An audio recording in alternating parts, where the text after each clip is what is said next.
and then we got the tournament. Okay, that's what this thing's all about. So let's not waste each other's time here, because we don't have a lot of time doing the hard stuff that we need to do to get to where we want to go. Charlie fuck around, he don't work here, okay? High school Harry, get his ass out the fucking door, all right? This is about winning. It's about winning the world championship, period. Period, because that's all that matters.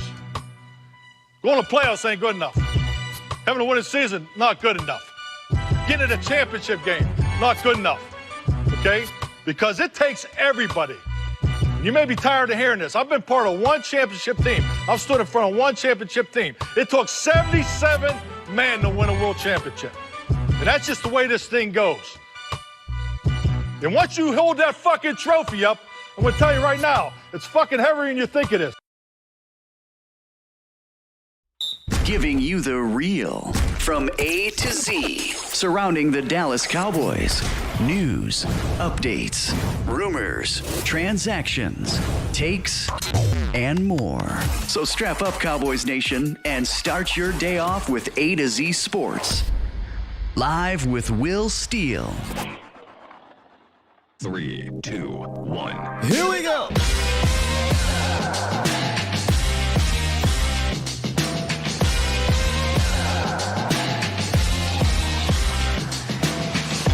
Good morning, good people.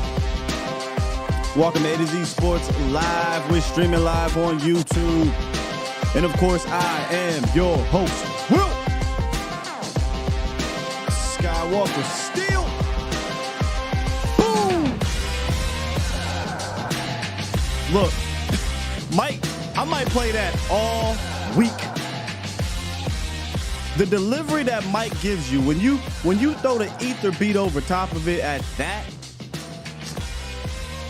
high school Harry, Charlie F around, get him out of here. It's about business today. We're talking Cowboys offense against the Packers defense and why I think they could have a huge day against this Packers defense. Yes, indeed. We're going to break all of that down. And we're going to jump into the lab a little bit.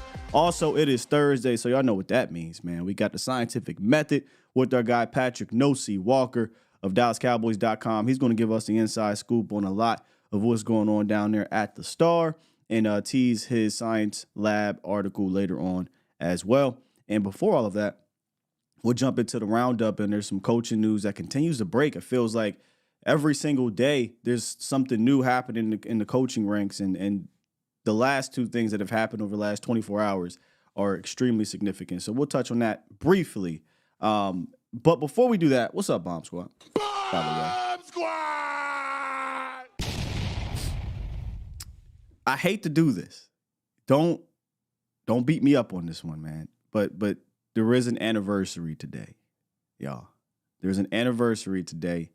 And the only reason why I'm bringing it up is because it's just we play that team, right? And this is the anniversary I'm talking about. I'm sorry, okay? But 9 years ago on this day, the Cowboys went up to Lambeau Field in the divisional round, and the Dez Bryant catch game happened. And this is, like, I don't think you're going to be able to talk about the history of the National Football League in the modern era, or at least the 2000s, and this doesn't come up. Right, at least for Cowboy fans. But I'm just saying in general, in history, right? This was a huge moment in the 2000s, well, technically 2014 season, where the Cowboys felt like they were going to, go far, even against this Packer team, who was a solid team, nothing crazy. But Aaron Rodgers was hurt, so I definitely thought the Cowboys were going to go far. Caught the ball. We know he caught the ball, no doubt about it. Got robbed. It is what it is. An amazing catch that didn't go down it went down in infamy, right? As opposed to for it being a famous catch, it was an infamous catch. However, till this day, and really from that day, I knew that particular catch was going to get all the raves and everybody was going to talk about it. But it wasn't that play. And I will always argue this. That wasn't the play that lost the Cowboys the game. It was this one. DeMarco Murray should be thanking the heavens that referee overturned that catch. He gets no slack from this game. And it's so interesting how this happened. DeMarco Murray, 1,800 yards in that season, all-pro, unbelievable season. But what was underlying problem was his fumble issues. He fumbled the ball a ton. He just kept fumbling the ball. And he broke his hand towards the end of the year, had to wear this big old pad, fumbling the ball. We're going into the playoffs. We're not going to worry about it. Get into the playoffs, DeMarco Murray fumbles the damn ball. And not just a fumble, but look at that. If DeMarco Murray does not fumble, he is scoring a touchdown, ladies and gentlemen. The Cowboys go up 21-10, and I think they make the NFC Championship game for the first time since 1995. But it didn't happen. Dez Bryant catch happened, and everybody pins it on that situation. I believe it was DeMarco Murray. Dez, I get it, the play. It should have never came down to that. You should never get the slack. Not saying it's you getting the slack, but that particular moment shouldn't catch the slack. It should be the fumble, in my opinion. But I just had to bring it up because it's the anniversary. Cowboys are playing the Packers back at home, and it's time for revenge. It's time for revenge. We could also talk about the 2016 game, but hey, we got to get some revenge. We are owed one on the Packers, ladies and gentlemen. All right. My bad, y'all. I didn't mean to start it off like that, but let's go ahead and hit this roundup. It's time! It's time! It's time! It's time! Time. It's time! Time? It is time for...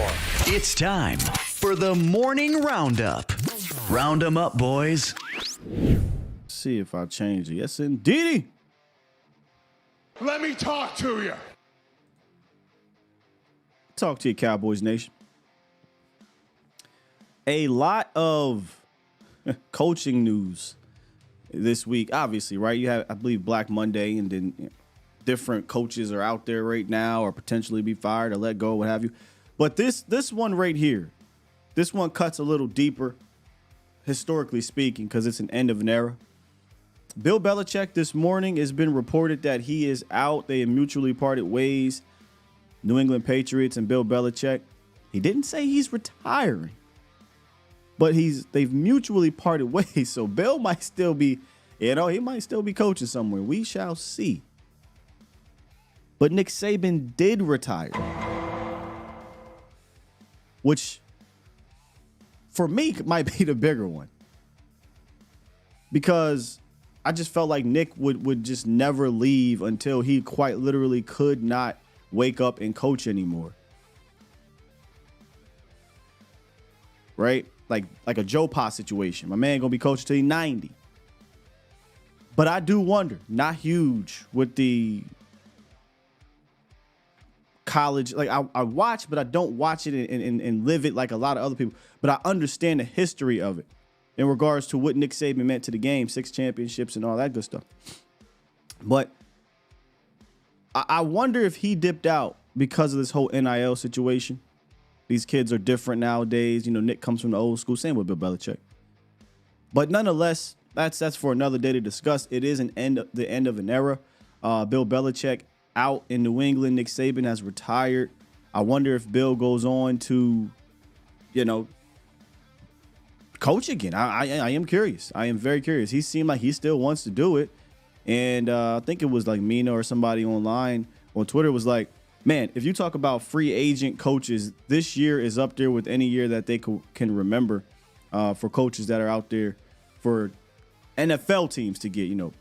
Belichick's available. The Tennessee Titans coach, Vrabel's available. Harbaugh's available. Some good coaches that are going to be out there ready to get snatched up. Another one that's going to be out there, Pete Carroll. I don't know if Pete Carroll is going to keep coaching, but Pete Carroll and the Seattle Seahawks are also done, it seems to be. And there seems to be interest in Dan Quinn for the Seahawks. Well, wouldn't that be fitting? Wouldn't that be fitting? Dan Quinn, former defensive coordinator, wasn't the architect of the Legion of Boom, but he helped lead the Legion of Boom to Super Bowl appearances and victories and whatnot. Victory, I should say. He's beloved in Seattle. Bobby Wagner's still in Seattle. So this just makes a whole lot of sense. He's been there before. He knows what's up down there, over there in Seattle. This would not shock me. What would shock me is if Dan Quinn is back with the Cowboys. I can't see him turning down a head coaching gig 3 years in a row. So I do expect him to take a spot. Now, he shocked me last year, so it could happen again. But this is the fourth team now: Seattle, Carolina, Washington, and the Chargers, who have shown interest in Dan, and I doubt that it'll be over. If it was up to me, if I was Dan, I'd want to go to the Chargers. I think they've got a quarterback already, and he can rebuild that defense that has talent. I think they quit on their coach, or they didn't like their coach. Whereas Seattle, I like Geno Smith, but there's a ceiling on Geno, and he hit it last year. I don't think Geno's a long-term answer there. So if I was Dan, I'd go to the Chargers. But Seattle is kind of home in a way, and I get the interest for him from not from the Cowboys standpoint, but from the Seattle Seahawks standpoint. If he does go, Dallas obviously will be in search for a defensive coordinator for the first time since 2021 when they got Dan Quinn. And we've talked about in-house names like Joe Witt and Al Harris. I'd imagine those guys will be given the first look, specifically Joe Witt. Joe Witt wants to be a defensive coordinator. Do I think he'll be hired? I don't know that he will be hired if that happens, but I think he should at the least be given a chance to state his case on why he should be. I think he should be the first one up. Al was getting a lot of credit, as he should. He's done a fantastic job with these cornerbacks, but Witt's been ready to be a DC. If he's not going to be a DC here, I think he's going to be a DC somewhere else. So those are kind of the guys I think will be next in tow in-house. And then you got the other coordinators. Y'all ain't going to like the name I'll bring up. We'll talk about it in the offseason. But old Wink, man. Wink's a wild boy. But don't get the Giant situation twisted. What he did in Baltimore was also pretty good, too. And I think he could do some really cool things with Micah. But that's another discussion for another day. Just wanted to kind of bring that up. We'll see what happens when or if Dan Quinn leaves Cowboys. So before we get our guy Patrick Nosey Walker coming through in a few minutes, this coaching stuff, man. I saw a few people in there state that the GOATs in regards to Belichick and Saban, hard to argue that, right? Like, at the very least, if you don't like see, I'm different. A lot of people don't like Belichick or Brady. I like greatness, so I always was intrigued with them. Y'all know how I feel. If you've been following me for years, I don't care if you say they cheated their way to 6 Super Bowls, which they didn't cheat their way to 6. But if you say they cheated their way to this or that, I don't give a damn, because if the shoe was on the other foot, you wouldn't be talking about none of that as a Cowboy fan. So I do not care. We're trying to get 1 in the last 30 years. They got 6 in the last 20. So yeah, I was a big fan of the Brady Belichick era, but it wasn't all gravy once Brady left. And even with Brady at the end of it, Belichick, the GM, wasn't as good. But I still do think he is one of the greatest coaches of all time. 100%. No doubt about it. Now, if he goes on to retire and this is the way, it happens that way. You're not always going to go out on top. But that doesn't diminish what he did. As far as Saban, I mean, my generation, I know there's the Bear Bryants of the world and whatnot, but Saban's the greatest college coach of my time. So, and I know we get the jokes and whatnot, but Saban's the best, and you can say, well, Saban's too hard or old school. Whatever. Hey, results speak. 6 national championships with 2 different organizations, 2 different programs. And even I remember Nick Saban in Michigan State, they were a respectable program there. So, Nick Saban's that guy. And if you really think about it, when he came to the National Football League, if I'm not mistaken, Miami won something like 9-7 that year. Something like that. There was one like they were bad. The mistake he made, and obviously that actually was a good mistake for his career, was he elected to go with Dante Culpepper, I believe that was that year, and not Drew Brees. He was afraid of Drew Brees' arm. Drew Brees had injured his shoulder, with the, at the time, San Diego Chargers, and they got spooked away from Drew Brees, and they didn't take him. Brees goes to New Orleans. The rest is history. I wonder what happened. It's so funny, these little things that, happen in sports that create a domino effect. If that never happens and Drew Brees stays in Miami, does Saban stay a few years? Does that take him a different path? He doesn't go to Alabama, 6 national champion. Just never know. Just never know. But I know Miami at that time is probably smacking themselves for not getting Drew Brees and letting Nick Saban go. And then, if I'm not mistaken, the whole Wildcat thing got ushered in around that time too, because they didn't have a quarterback. But it's domino effects, man. And if you go back even further, right, Nick Saban, Bill Belichick worked together before in, I believe, Cleveland. You also had Bill Belichick's father was coaching above Nick Saban at one point in the 80s or 90s sometime. So there's a relationship there. These two happening to retire or at least be out of their program / organizations at the same time, it's fitting. It's just fitting. It makes sense. With that said, Cowboys Nation, let's go ahead and turn the page and get our guy Patrick No-C Walker up in the building with the scientific method.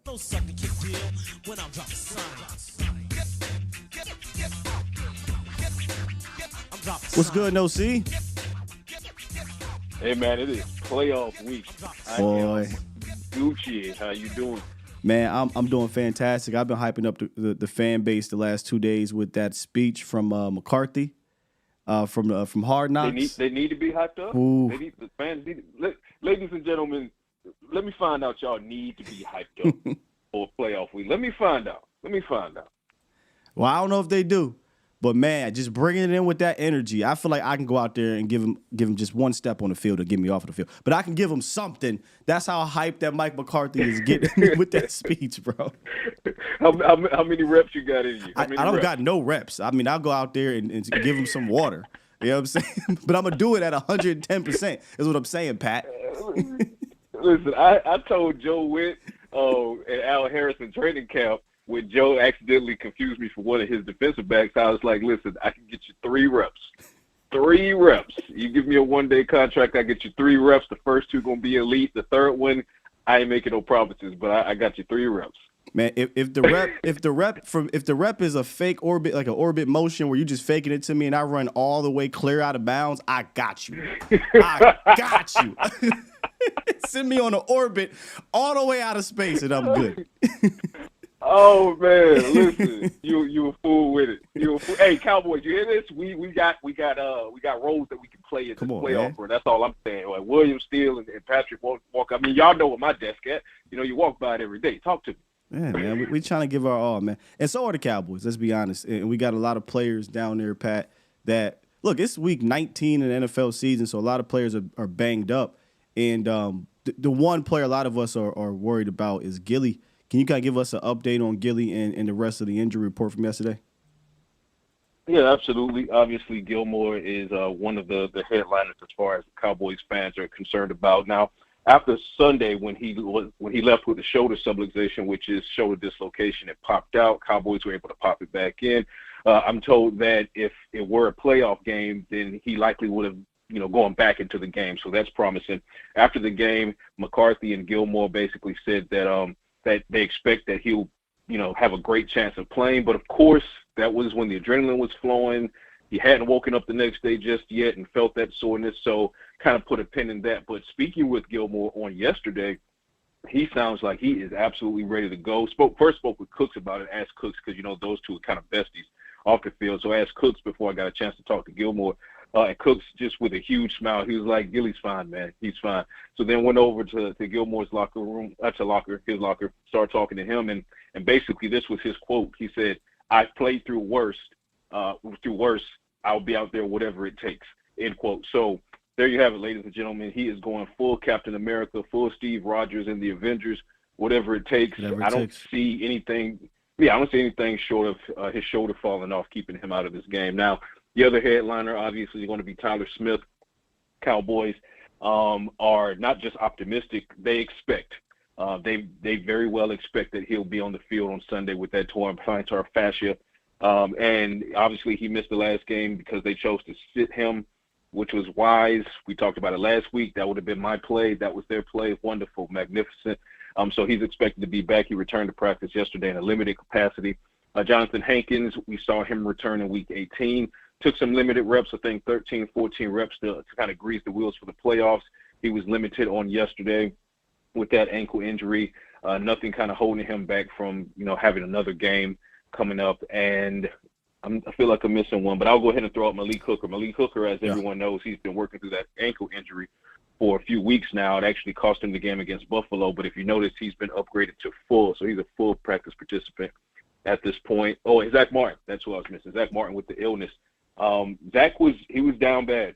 He was down bad on Sunday, and saw him on the flight, obviously coming back, and unequivocally he could not have played in that game, even if it were a playoff game. He was really down for the count. Same thing still that kicked my ass a couple weeks ago, and has been kicking ass around the building. That took Big Zach down. He was not looking great. But yesterday was a veteran rest day. He's expected to play, return to practice today or tomorrow. He's expected to be on the field. So full complement of the offensive lineman for the Cowboys. Jonathan Hankins is good. Malik Hooker is good. Stephon Gilmore, whatever it takes. Quick question on Hank. So they have him as a DNP yesterday. Was that more so just to give his ankle a breather after having come back and played against Washington?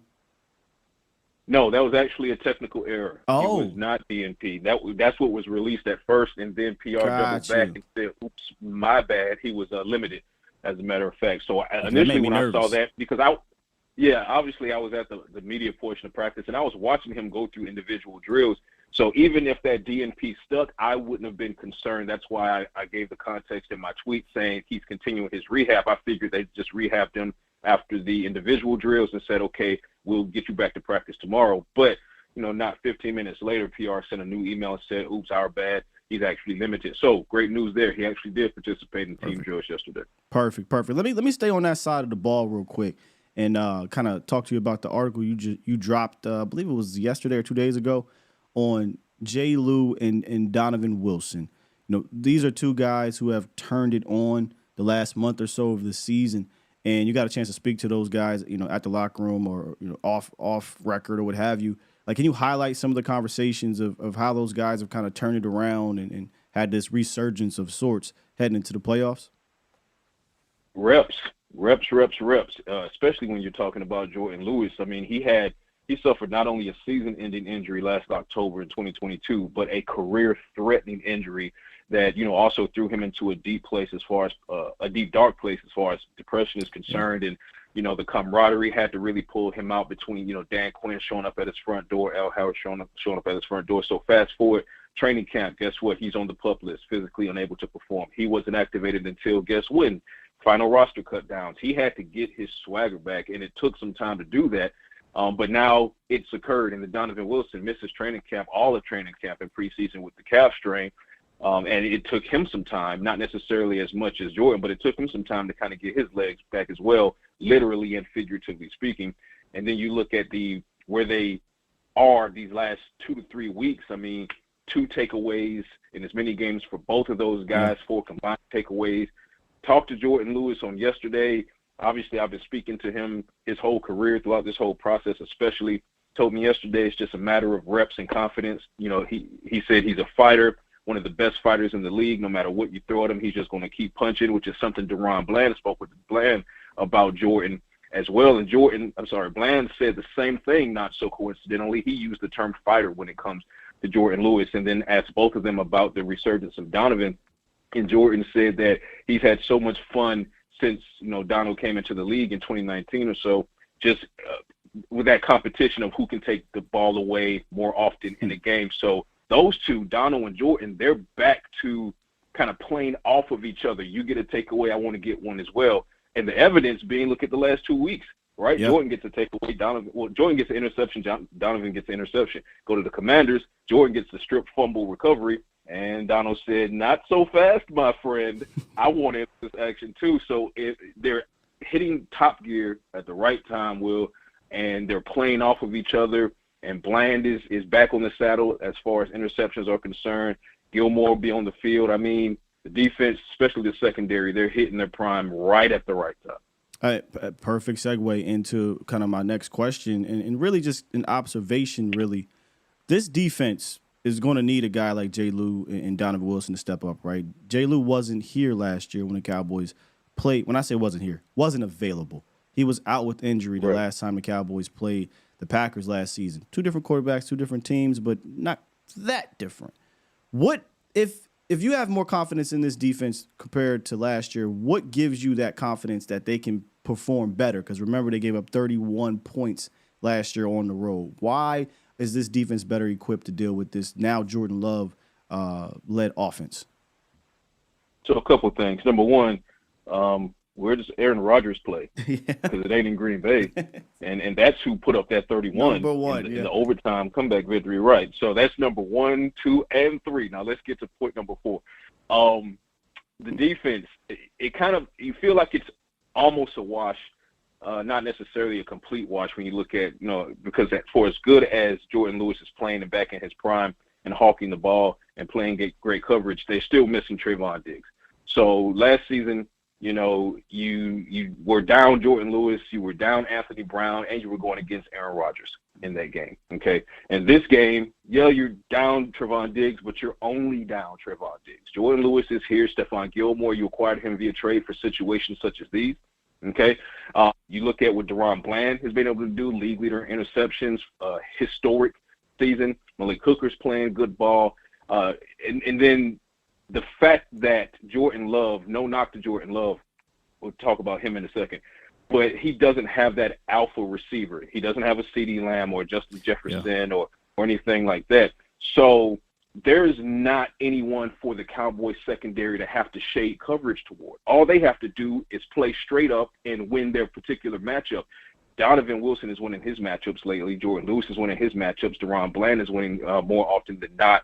Gilmore is winning so many of his matchups that you don't really hear about him until he takes the ball away or almost gets an interception. But you don't hear about Gilmore getting burnt over the top or anything like that. So you have these very capable Packers receivers, but nobody that's technically explosive. Christian Watson, we know Aaron Rodgers made him look like, Randy Moss in that particular game. But guess what, Will? Aaron Rodgers isn't coming out of that tunnel. Right? And also Christian Watson is hobbled. Romeo Doubs, he's hobbled with a chest injury. So they're banged up. They don't have an alpha guy. They have just a bunch of very capable guys who Jordan likes to spread the ball around. Jordan likes to spread the ball around to. So really it's a better matchup and a better situation for the Cowboys defense, even without Trayvon Diggs, because you don't have Trayvon Diggs, they don't have Aaron Rodgers. Period. Got Patrick Nosey Walker, DallasCowboys.com joining us right now. Pat, before you came on, we were talking about the coaching situation around the league that is kind of having a domino effect, likely it will at least, for the Cowboys, with Dan Quinn once again now in the news as a potential candidate elsewhere in the league. What's it like around the Star right now? Is that a huge topic? Is it? I don't want to say distraction because these guys seem very focused, but I do understand that Dan, this is now year 2 or 3 in a row where he's having to deal with prepping for the playoffs and prepping for potential interviews. Nobody's talking about it. Great. It's a non-story, non-topic inside of the organization as we have this conversation. The only time you'll see anyone within the team or the organization talking about it is if they're asked a question. Jerry goes on the radio, he's asked a question about it, he answers. McCarthy goes up to the podium, he's asked a question, he answers it. Jordan was asked yesterday, Jordan Lewis, about Dan Quinn's influence. And Joe Witt and Al Harris, he answered the question. But once the cameras go off, there has not been a single time that I've walked past anyone or stopped to talk to anyone, player, coach, front office guy, and they were in the middle of talking about possibly losing Dan Quinn or what happens with, this coach or that coach. They are super locked in on beating the Packers, especially McCarthy, and not necessarily because he's trying to do it for himself. He said he regretted taking that angle in 2022 because it backfired. But we all know he's human, and we all know he wants this. And the players want to get this for him. Dan Quinn wants to get this for him. So while the interview requests are coming in, and rightfully so for guys who've earned it like Quinn and Will McClay, nobody's talking about it. Everybody's talking about how to beat the Packers in advance. Love to hear it. Now, can you talk to us about your science lab article coming up? Because, boy, the way you've been talking about this week, I might cut my show off early to go read this article, dog. The promo been crazy. Playoff mode, man. Playoff mode. I started really diving into this film for the Packers and Jordan Love and Aaron Jones and the defense. Pass rush secondary, I started diving in on Monday, spent hours watching film on Monday. Tuesday, spent hours between splitting film and charting advanced metrics on the team to try to figure out the trends for both, where are the strengths for both, where are the weaknesses for both, how can you attack this Packers team. And that's basically what the Science Lab is about this week. It is about how the Cowboys can get their poetic justice against these Green Bay Packers. You got a great chance here. This is a terrible, terrible, terrible matchup for the Green Bay Packers. This is probably the worst matchup that they could have drawn in this year's tournament. Now, that is not to say, let me be clear, that is not to say the Cowboys can sleepwalk through this. Do not play with your food. If Jordan Love and the Packers are still close in this game, middle of the fourth quarter, you are in trouble. This is a game that if the Cowboys execute and eliminate self-inflicted wounds like unnecessary false starts, holding penalties, roughing the passers, running into the kicker, things that move the chains for the other team and stall your own drives. This is a game that the Cowboys should win by 20 points or more. I love to hear The only question is, will they? Jordan Love is great between the 20s, not good in the red zone. Aaron Jones, great between the 20s, not good in the red zone. The Packers' run defense, not good at any part of the field. Tony Pollard, Rico Dowdle, you're up. Might be a solid game for you guys. They also don't cover well on any part of the field, but they also drag their linebackers out horizontally and open up the middle of the field to try to help their boundary guys. Guess what, Jake Ferguson, you're up. So CeeDee Lamb, you're up because they don't cover number one wide receivers very well either. The list goes on and on. Jordan Love, he can make all the throws, all the throws from a comfortable pocket. But on the run, when he's on the move, and on the run is qualified as 8 miles per hour or greater. On the run, he is ranked 31st in the league in making throws. He is a horrendous quarterback when he's on the run, but he's very good in the pocket. Contrarily, Dak Prescott is even better when he's on the run, and he's a lead in the pocket.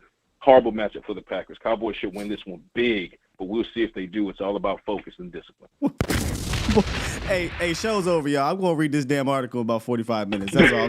He done got me hyped, man. Make sure y'all go read that article on .com, Check it out, man. DallasCowboys.com within the next hour or so. This week's Science Lab, playoff edition. We're in playoff mode, man. Let's go get it. Appreciate you, big dog. That is Patrick C. Walker of DallasCowboys.com. Hey, I'll talk to you later, bro. Oh boy. Pat said, hold on, turn this off real quick. Pat said,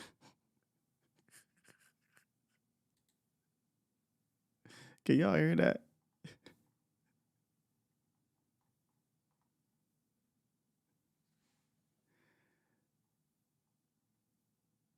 Can y'all hear that? If y'all can't hear that, I'll run it back.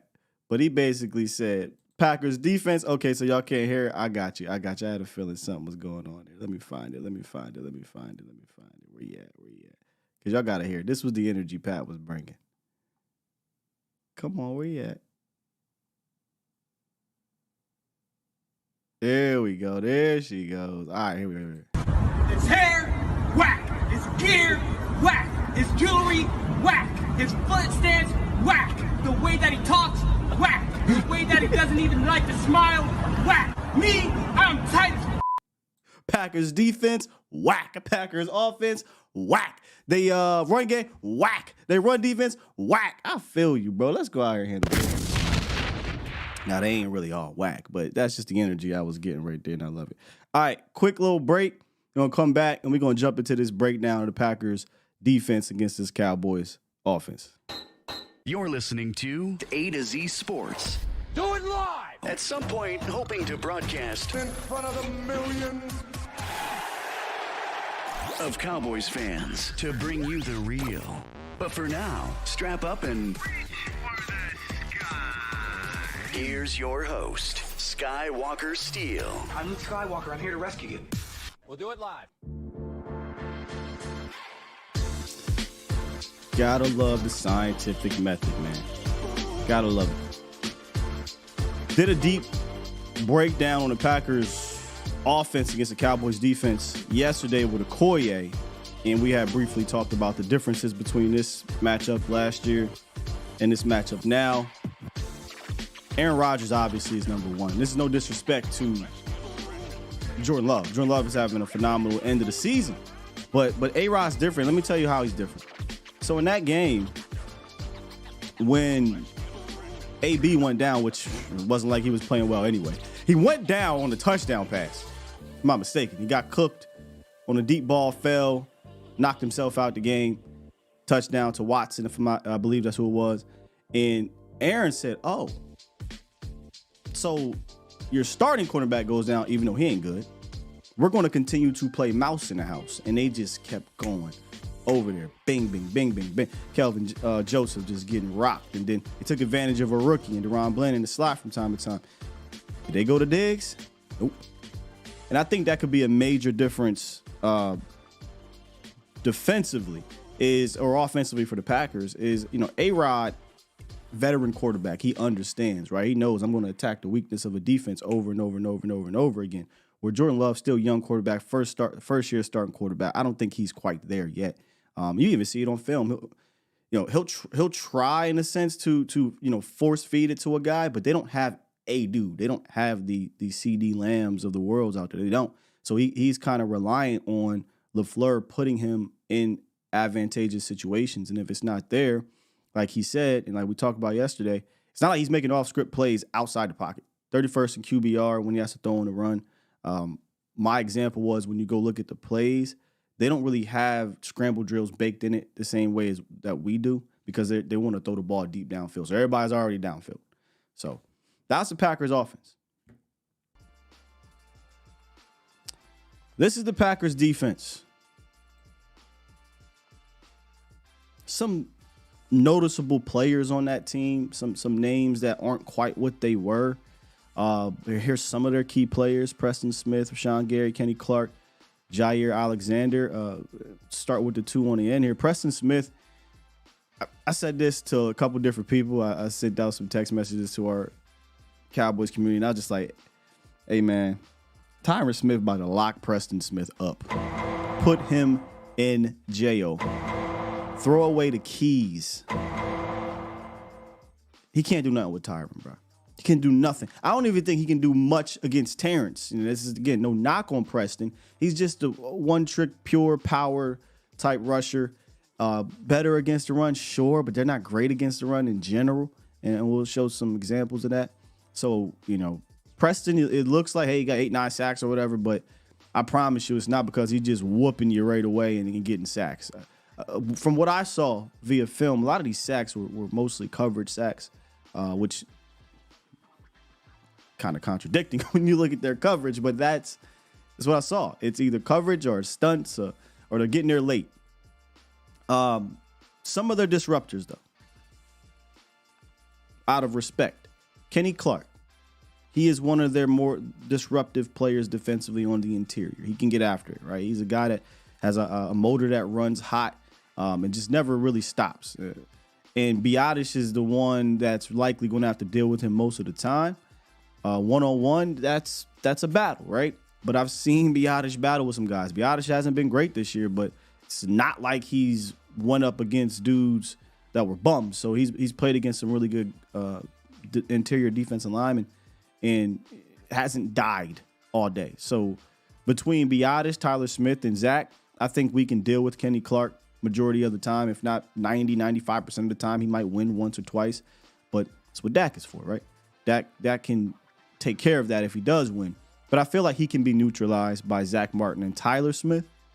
Biadasz is the one that, hey, we just need you to not die here, and we'll be fine on the interior. Rashawn Gary is their biggest disruptor. That's their best pass rusher. He's come on over the last few seasons. A talented pass rusher, no doubt. All right. But he's going to give Steele problems from time. Like, he's going to. We just need Steele not to die. Cuzzo, you can't die out there on the island. Right. You're going to give up some pressures. may even give up a sack, right? But we just need you to survive on that island by yourself from time to time. And I think he can, and here's why.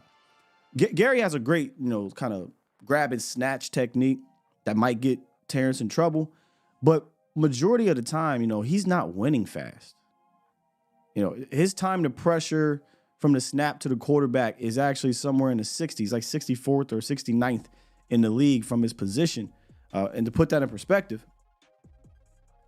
Micah D-Law and Dorrance all rank in the top 31, and Micah's in the top half of the league. So, and depending on what metric you look at, Micah could be number one. But Gary, and that matches the film when you really look at it, he's just not beating you right away. Again, coverage sacks, stunts, getting there a little later than right now. So if Terrence doesn't die out there, what game was that where they barely touched him? Was it Washington at home? I don't even think they touched, Dak in Washington. Now the difference is this is a better defense statistically and talent-wise than the Washington football people. But if you don't touch Dak, if you're not moving, even if you do move him, but if you're not getting to Dak, it's curtains. And I don't know if they're going to be able to. They do a good job, like I said, with their stunts. And if I had to compare it to how they do it based off of what I saw compared to the Cowboys, I feel like their stunts are designed. They're called plays. They're not rogue. I shouldn't use the word. They're not stunts like the Cowboys. The Cowboys do stunts where they're calling it themselves literally right before the play or during the play type situation. And you could tell because there might be one guy that's stunting and the other guy is just still running down the middle of the defense. So it's like, hey, what happened here? That's because they have the freedom to call their own play there in that sense, where the Packers, you can tell these are called stunts. So they do it at a decent rate, but we got a pretty good line in regards to recognizing stunts. And Tyler didn't play last week, but Tyler's been fine with that for the most of the season. But just be prepared for that is all I'm saying. Now let's take a look at them by the numbers before we hit this film real quick. And this is just basically some of their coverage breakdowns. This is going to be a heavy single high team. And they do a lot of it based out of zone. Cover 3 and cover 4, as you guys can see here via Summer Sports top 10 in both categories, 9th in cover 3, 10th in cover 4, but they do not execute it well. They're not going to run a whole lot of too high shell. They're at the bottom of the league in that, and for good measure, they aren't good at it. From a success percentage, they do not do well in a too high type of shell. They will play that middle of the field closed defense. And Joe Barry last year, to his credit, he confused these wide receivers. And I don't know if it was Dak so much, but he confused these wide receivers a lot. And he had them second guessing on these option routes in the middle of the field because he would drop a safety dead smack in the middle, whether it be, the deep third or whether it be in the middle of the field, taking away those over routes. He can try that this year, but this offense is different. This passing concept, it's just different now. As I said, cover 4, ranked 10th, but they're almost dead last in EPA allowed. Same thing with cover 3. They're ranked 9th, but they're 22nd in EPA per allowed. And this is via Summer Sports, but you can look at any other type of statistic or metric, and they're just not good at it. So flat out, I don't think they play pass defense very well at all. Any simple or creative concepts will trip these dudes up in zone. I don't think they pass it off particularly well. There's going to be huge opportunities in that middle of the defense. They're linebackers, and Simone Bowles' husband, he comes down sometime in that box, and it doesn't do that great to me. They will use him like a backer sometimes. They'll use him like a J-Ron Curse, and I'm just like, hey, attack anybody that they send in that middle of the field. The Quay Walkers, Campbell, Simone Bowles' husband, anybody. Attack them. There's going to be opportunities for these backs and for these tight ends to have a big day if they want to. Like, this is going to be up to Dak and McCarthy and them boys. Like, if they want Jake Ferguson to have a big day, if they want Tony and Rico to have a big day, they can. But CeeDee Lamb and Brandon Cooks could too. CeeDee Lamb and Brandon Cooks could too. Let's hit the film room real quick. Show you a couple plays. This was against the Tampa Bay Buccaneers, which this game was frustrating at first to watch because I'm like, man, Baker, there's so many opportunities. What's happening? But eventually they figured it out. But like I said, you can take advantage of a Quay Walker who will be here. He's not a cover guy. This is not somebody that I will be worried about in coverage. He is an athletic linebacker, but this takes more than athleticism to be out there in coverage. And that's what, you know, they got a one-on-one here with White and just hitting with a just wide open and yak. He gets some yak. So we don't do this often. But remember, last week, y'all, if y'all remember Tape Tuesday, we talked about Tony Pollard. He ran a wheel route. Rico Dowdle, back-to-back deliberate plays where they featured him out the backfield. Right? You get one-on-one with one of these back. I don't care who it is. This can easily happen. And you saw Quay Walker just get lost in the sauce all day in coverage. And not just this game, but other games too. And this one right here, and this is going to be a sack, right? And this is a coverage sack like I talked about before, a sack fumble. But this could be just either a miscommunication with the tight end and the quarterback. I want you to take a look at the tight end down here on the screen, and we'll show the whole player in a second. But I want to highlight this tight end because this is where you got to have some experience or understanding of what's happening and just kind of sit down. Because if he sits down, this thing is wide open for an easy pitch and catch. So there's the play. Completely ran out. And let's bring it back and see what happens. So they're essentially just going to run Mike Evans to run off this cornerback. Deep post to take away this safety. If this tight end sits, this is wide open in my opinion. Wide open. But the tight end doesn't sit. He continues his route and runs right into the coverage. So an experienced quarterback, a better quarterback in this situation, if the tight end doesn't sit right here, which, I mean, I don't know why you don't. I mean, you see what's happening. You're running right into the coverage. Then Baker Mayfield, okay, he's not sitting down. You're not firing. I know this is what you want, Baker, but you're not firing. If you do, he's probably going to get rocked. Well, you got to come back here. You got to come right back here and hit the check down. Baker doesn't. They get a sack. Good for the Packers, but to me, that's just an opportunity. And both of those situations were out of a 3-by-1 or 3-by-2 formation that you count running back. So there was even more opportunities in this game for Baker Mayfield to hit. And this is a simple play action where this is where these backers really want to use their athleticism is in the run game. And they don't do it well, but get a simple play action, or should I say run action, because look at these linemen. This is why I believe in run action as opposed to just flat out play action. You get a pull, which looks like it's play action. These guys are going to bite extremely hard. You're going to get wide open Chris Godwin for a pitch and catch. I mean, this is CeeDee Lamb. You know, they use Godwin in a similar way that, you know, CeeDee Lamb go in the slot, move outside. I don't think they have anybody that can really deal with him. This play is just a cool-ass play, man. I'm going to let it play real quick. We'll run it back, and you'll see Baker Mayfield had the pick of the litter, whoever he wanted. What a cool play. This is a great play. Orbit motion by number 13. I'm going to swing it back here. White. Right up the seam. And then this wide receiver. And just watch the options. Oh, by the way, and this tight end, he sits down there too. Watch the options Baker Mayfield has at the top of his drop. I mean, he can go here. He can go here. And if he want, he can go right here. Just a fantastic play that puts pressure. They like to play that single high. The Cowboys have an amazing scheme to attack one safety. If you're going to do this all day, it's a wrap. And when they do play the too high, they don't do it well.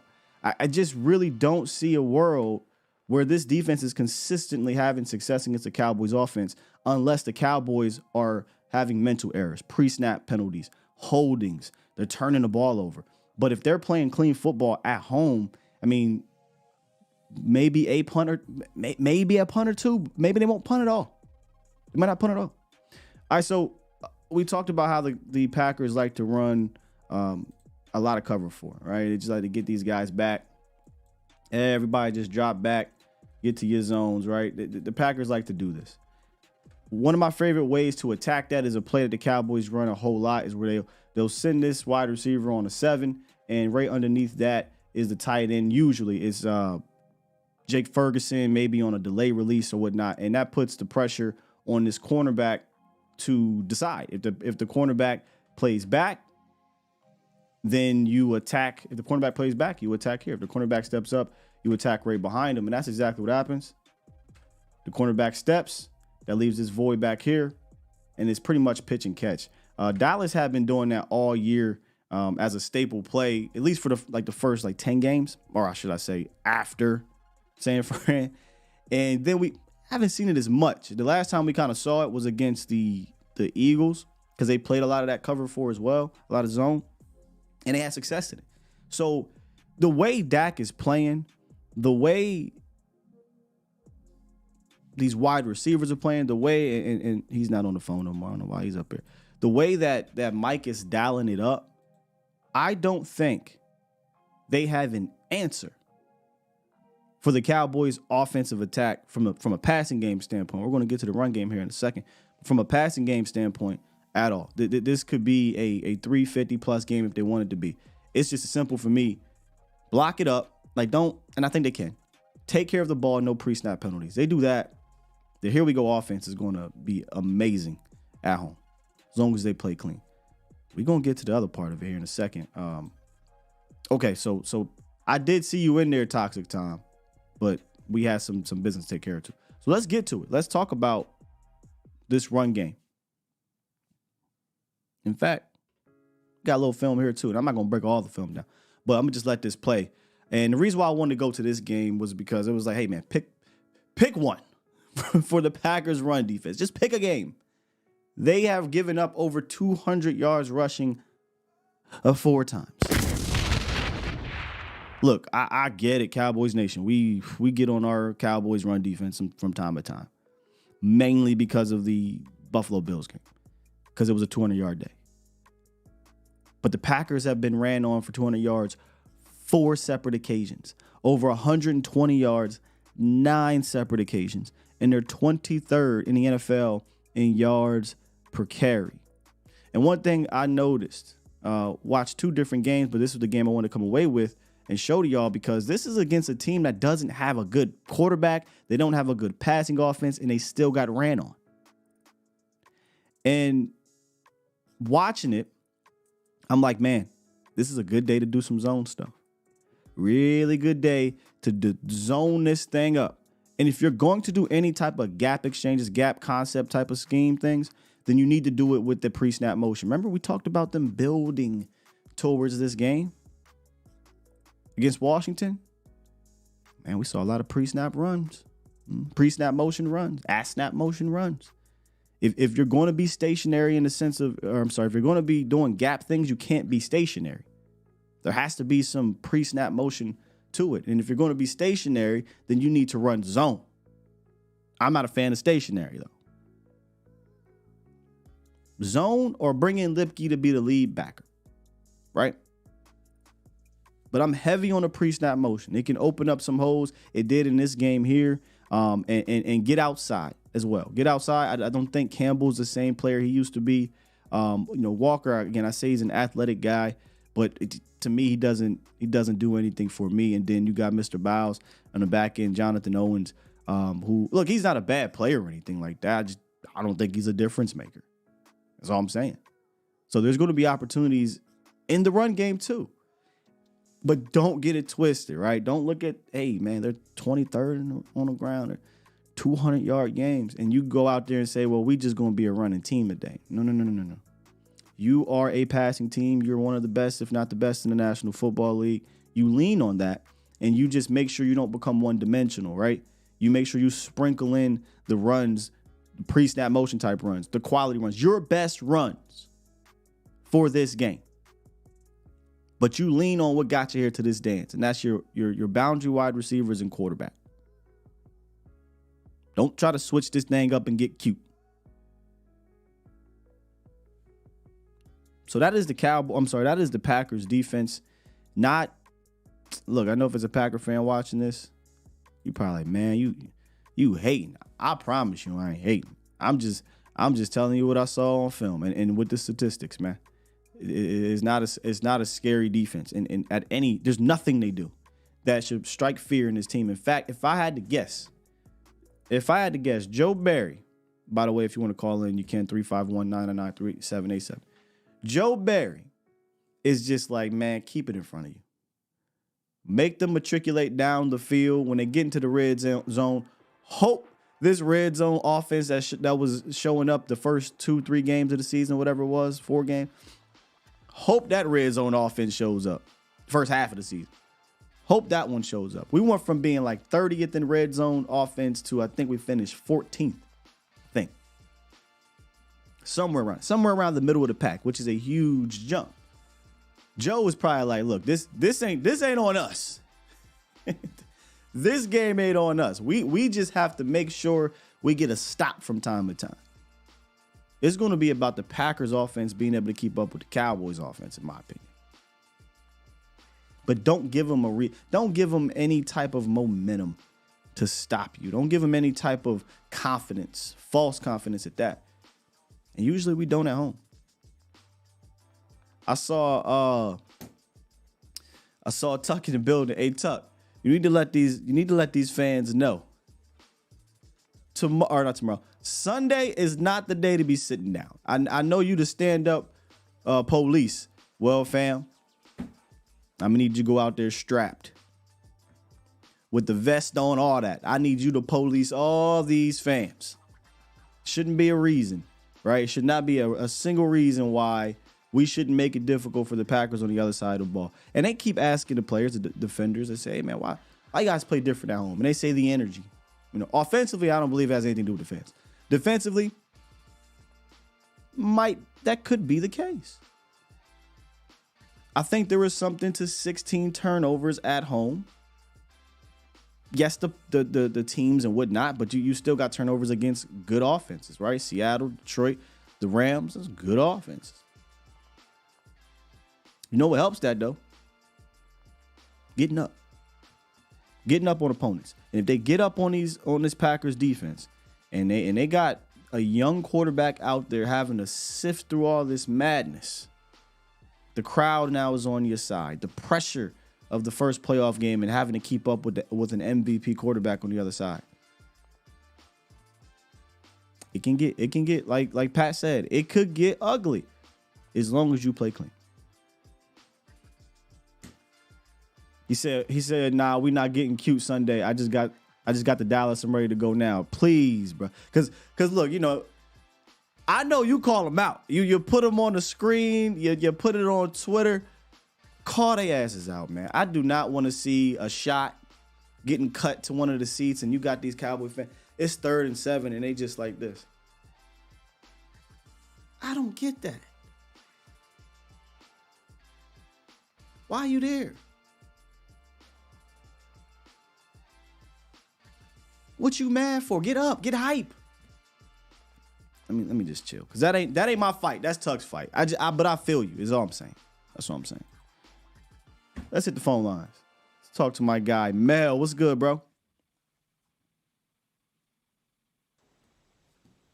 What? Am I muted? No, sir. You live. What's up with you? Oh, what's up, King? What's good with you, man? Man, I'm feeling everything No C said, bro. This should be a masterpiece sneaker. Very, very ugly. I can't see no way that this team should be able to keep up with us this week, bro. I think the only thing that would give them a glimmer of hope, Dak, Mike, and CD, and Pollard would all have to be bad. They would all have to not like, and good luck with that. Like I just, bro, this team is hungry right now. We got a lot of guys that got a lot to prove. We got a lot of guys that don't have a great history going against the Packers. And when they see them uniforms, man, I think it's about to be turn-up time, bro. I can't see no way that offense scores more than 17 to 20. and I can't see no way we get less than 35, bro. I just can't see that. Like, Yeah, I'd be shocked if they don't eclipse the 28+ point marker. I mean, and it's not a disrespect. I respect all my opponents. It's just go look at how the Cowboys play at the crib. You can say, well, what about Detroit? I mean, they literally left a whole touchdown on the field. I mean, that's a touchdown. If okay, let's say what about Detroit? Yeah. This ain't Detroit. Right. That's what I'm saying. So, other than the Detroit game, which they still won, right? But other than the Detroit game, I mean, we're putting up 30+, damn near 40 points per game, and the Cowboys are just driving down the field at home. So I just don't see them stopping. So now it's going to be about, can the Packers offense keep up? And yes, they've scored a lot of points over the last 3 or games or whatever. But again, they didn't play this defense. This ain't the Bears. This ain't the Bears. Yeah, this ain't the Panthers. This ain't the Giants. This ain't the Vikings. This ain't the Vikings. Like, this is a different animal. This is I think props to Jordan Love, man. He has had a very good season, bro. Yeah. Especially as a first-year starter, he's had a very good season. Like and I know a lot of people want to say, yeah, but I can't help but to just picture him being very overwhelmed by what's coming. You don't have a dog out there that you can just go, okay, let me just get the ball in his direction and let him make plays for me, how Seattle was able to do. You don't have that with Green Bay. Now you might be able to say, okay, let me just turn around and hand it off. But then what happens when you get that one penalty and that sets you back in 3rd and 10, or the one run, D-Log hit you in the backfield and now you have to throw, and it's going to be overwhelming for them, man. And I'm not even the one to be all, we about to smash them, we about to roll them. But honestly, I just can't see no other way that this goes. Let me just say this one more time for the one time, because this fans, y'all gotta chill, man. Y'all gotta chill. We're not playing. Skywalker still, Mel, Patrick, no see what. We're not going on the field. All this, man, y'all better shut up. Y'all gotta take these boys seriously. Y'all better focus. And what are you talking about? I'm not lining up on 3rd and 2. I don't got to block Aaron Jones or what do you mean? We can say if I'm out there, something went drastically wrong about this team's prospects against that team because we're a better team. They, in the locker room, Jonathan Hankins, DeMarcus Lawrence, Michael Parsons, they got to focus on how to block those dudes. They got to take, and I'm not even saying I'm not, I respect, that's the word I use. I'm respecting the Packers, Mel. But these fans that come in here and say, oh, you better take these guys. What do you mean? We're breaking them down. You think I'm not taking them serious and I'm literally watching hours of film and sitting here and presenting it to y'all? That doesn't mean at the end of the day we shouldn't feel confident what in does our take squad. them serious mean? I don't know, bro. Like, what these does take them fans, serious they come in mean? here and they do that and they say, we as fans, we better be focused and take them serious. We're not playing. Okay? I don't have to focus on nothing. So I just had to get that off my chest. It's extremely annoying when I constantly hear that. Every time we play a team we feel we're better than, and we say, hey, man, here's the breakdown, but I think the Cowboys go out there and handle their business, and we do it, those take them serious ass mother effers are nowhere to be found about taking them serious. It's just like my man Nick Wright said on TV. We spend all week, they do, all week. Hey, man, Cowboys could be on upset alert here. Upset. And then when they go win by 40 points, we spend 2 minutes talking about it and we move on. Like, come on, y'all. Relax. Yeah, but then when we getting ready to go play Buffalo and we say, hey, look, this team might be 6-6 and it's not going to be a cakewalk. They be like, this team might be 6-6. Like, You scared. You scared. My bad. I had to vent on that because all week I keep singing it, and it's just annoying to me, is all, bro. And look, you can say, well, Sky, you just being sensitive. Whatever. I don't care. My show. It's not even about not taking nobody serious, because obviously they in the playoffs for a reason, right? And we respect them as an opponent. And hey, look, any given Sunday, anything can happen. We're talking about if we go in and do what we are supposed to do, not even do what we're supposed to do, just do what we have been doing. That's it. If we do what we have been doing over the course of this season at AT&T Stadium, this game should not be close. We should not be here in the fourth quarter going, man, we need a serious stop here. That's all we're saying. We're saying that if we do what we have been doing all season, this game should not be close. This team does not have the weapons or the players to contend with what we present. That is all we're saying. I'm not saying that. Let me say this. I'm not looking for BCS-style points either, right? Like, if it does come down to that and the Cowboys do get a stop and they only win by 8 points or something crazy, then so be it. I'm not looking for style points in the playoffs. I'm just saying I feel and you should feel extremely confident in this matchup based off of the film, based off of what's been going on over the season, based off of the end of the season. You're just a better team, man. That doesn't mean you go out there and you just roll. The Cowboys should go out there and roll their hat. It's just you are a better team. You play your game at the crib. You should get this victory. Point blank, period. Yeah, I mean, hey, look, if they don't come out and they take them lightly and they play around with their food, then hey, we could be in trouble. We could say that too, right? Does that mean now we're taking them serious? Like, no, it just means sometimes, man, I don't know what the fan base wants or yeah. And the policing how you fan is kind of weird to me. But hey, bro, great show, man. No C did his thing, bro. Ty, you still a punk, but we out, bro. Later. Yo, Ty caught a stray. I mean, that wasn't no stray. For those that don't know, what episode was that?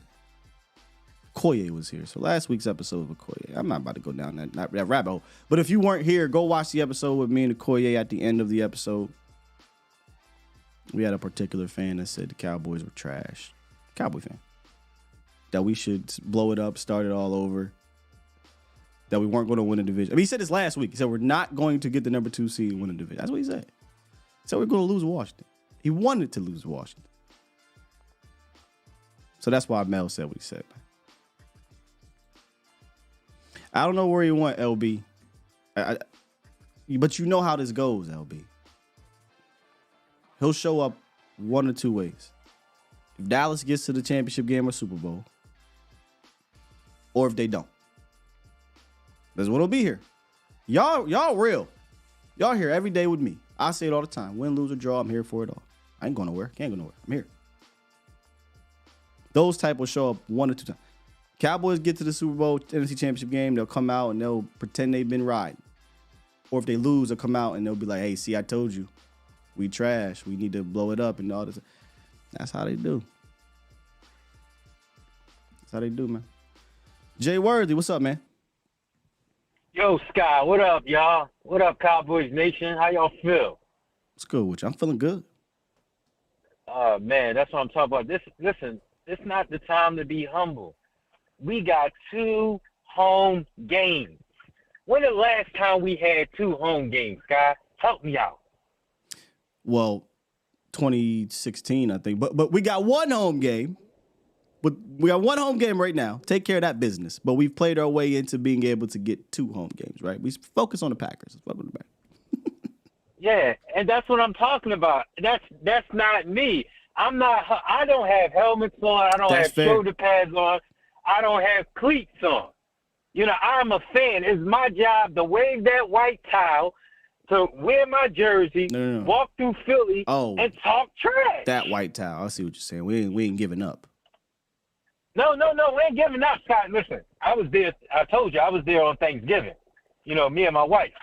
I was there waving my towel. Like you said, I'm seeing people with their hands folded sitting down. Get up. Get up, man.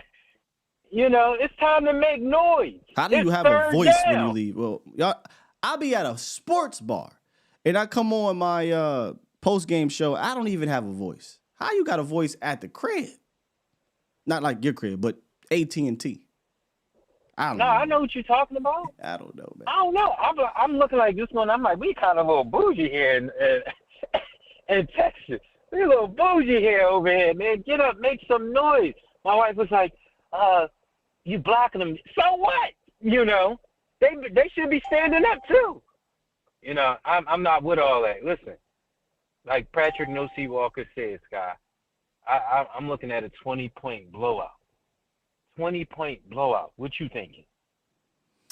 Yeah, I'm gonna sound like a broken record, bro. If the Cowboys do not shoot themselves in the foot, right, like goal line turnovers, they got 14 penalties at home, pre-snap motion, but you know what I'm saying? Turnover. Like, as long as they're not doing that, this could definitely get away from the Packers. I think it can. I think it can get away from the Packers. I think they win for sure. How much they win by, I can care less because, just get the victory. But if they do what they've done at home, which is play clean ball for the most part, I don't think the Packers can go blow for blow all day. It's not what I've seen. Now, they might come out, and this is something I don't think I brought up yesterday with Okoye. This is one of the better first 15 scripted teams that I've studied. And it does not surprise me because, the LaFleur,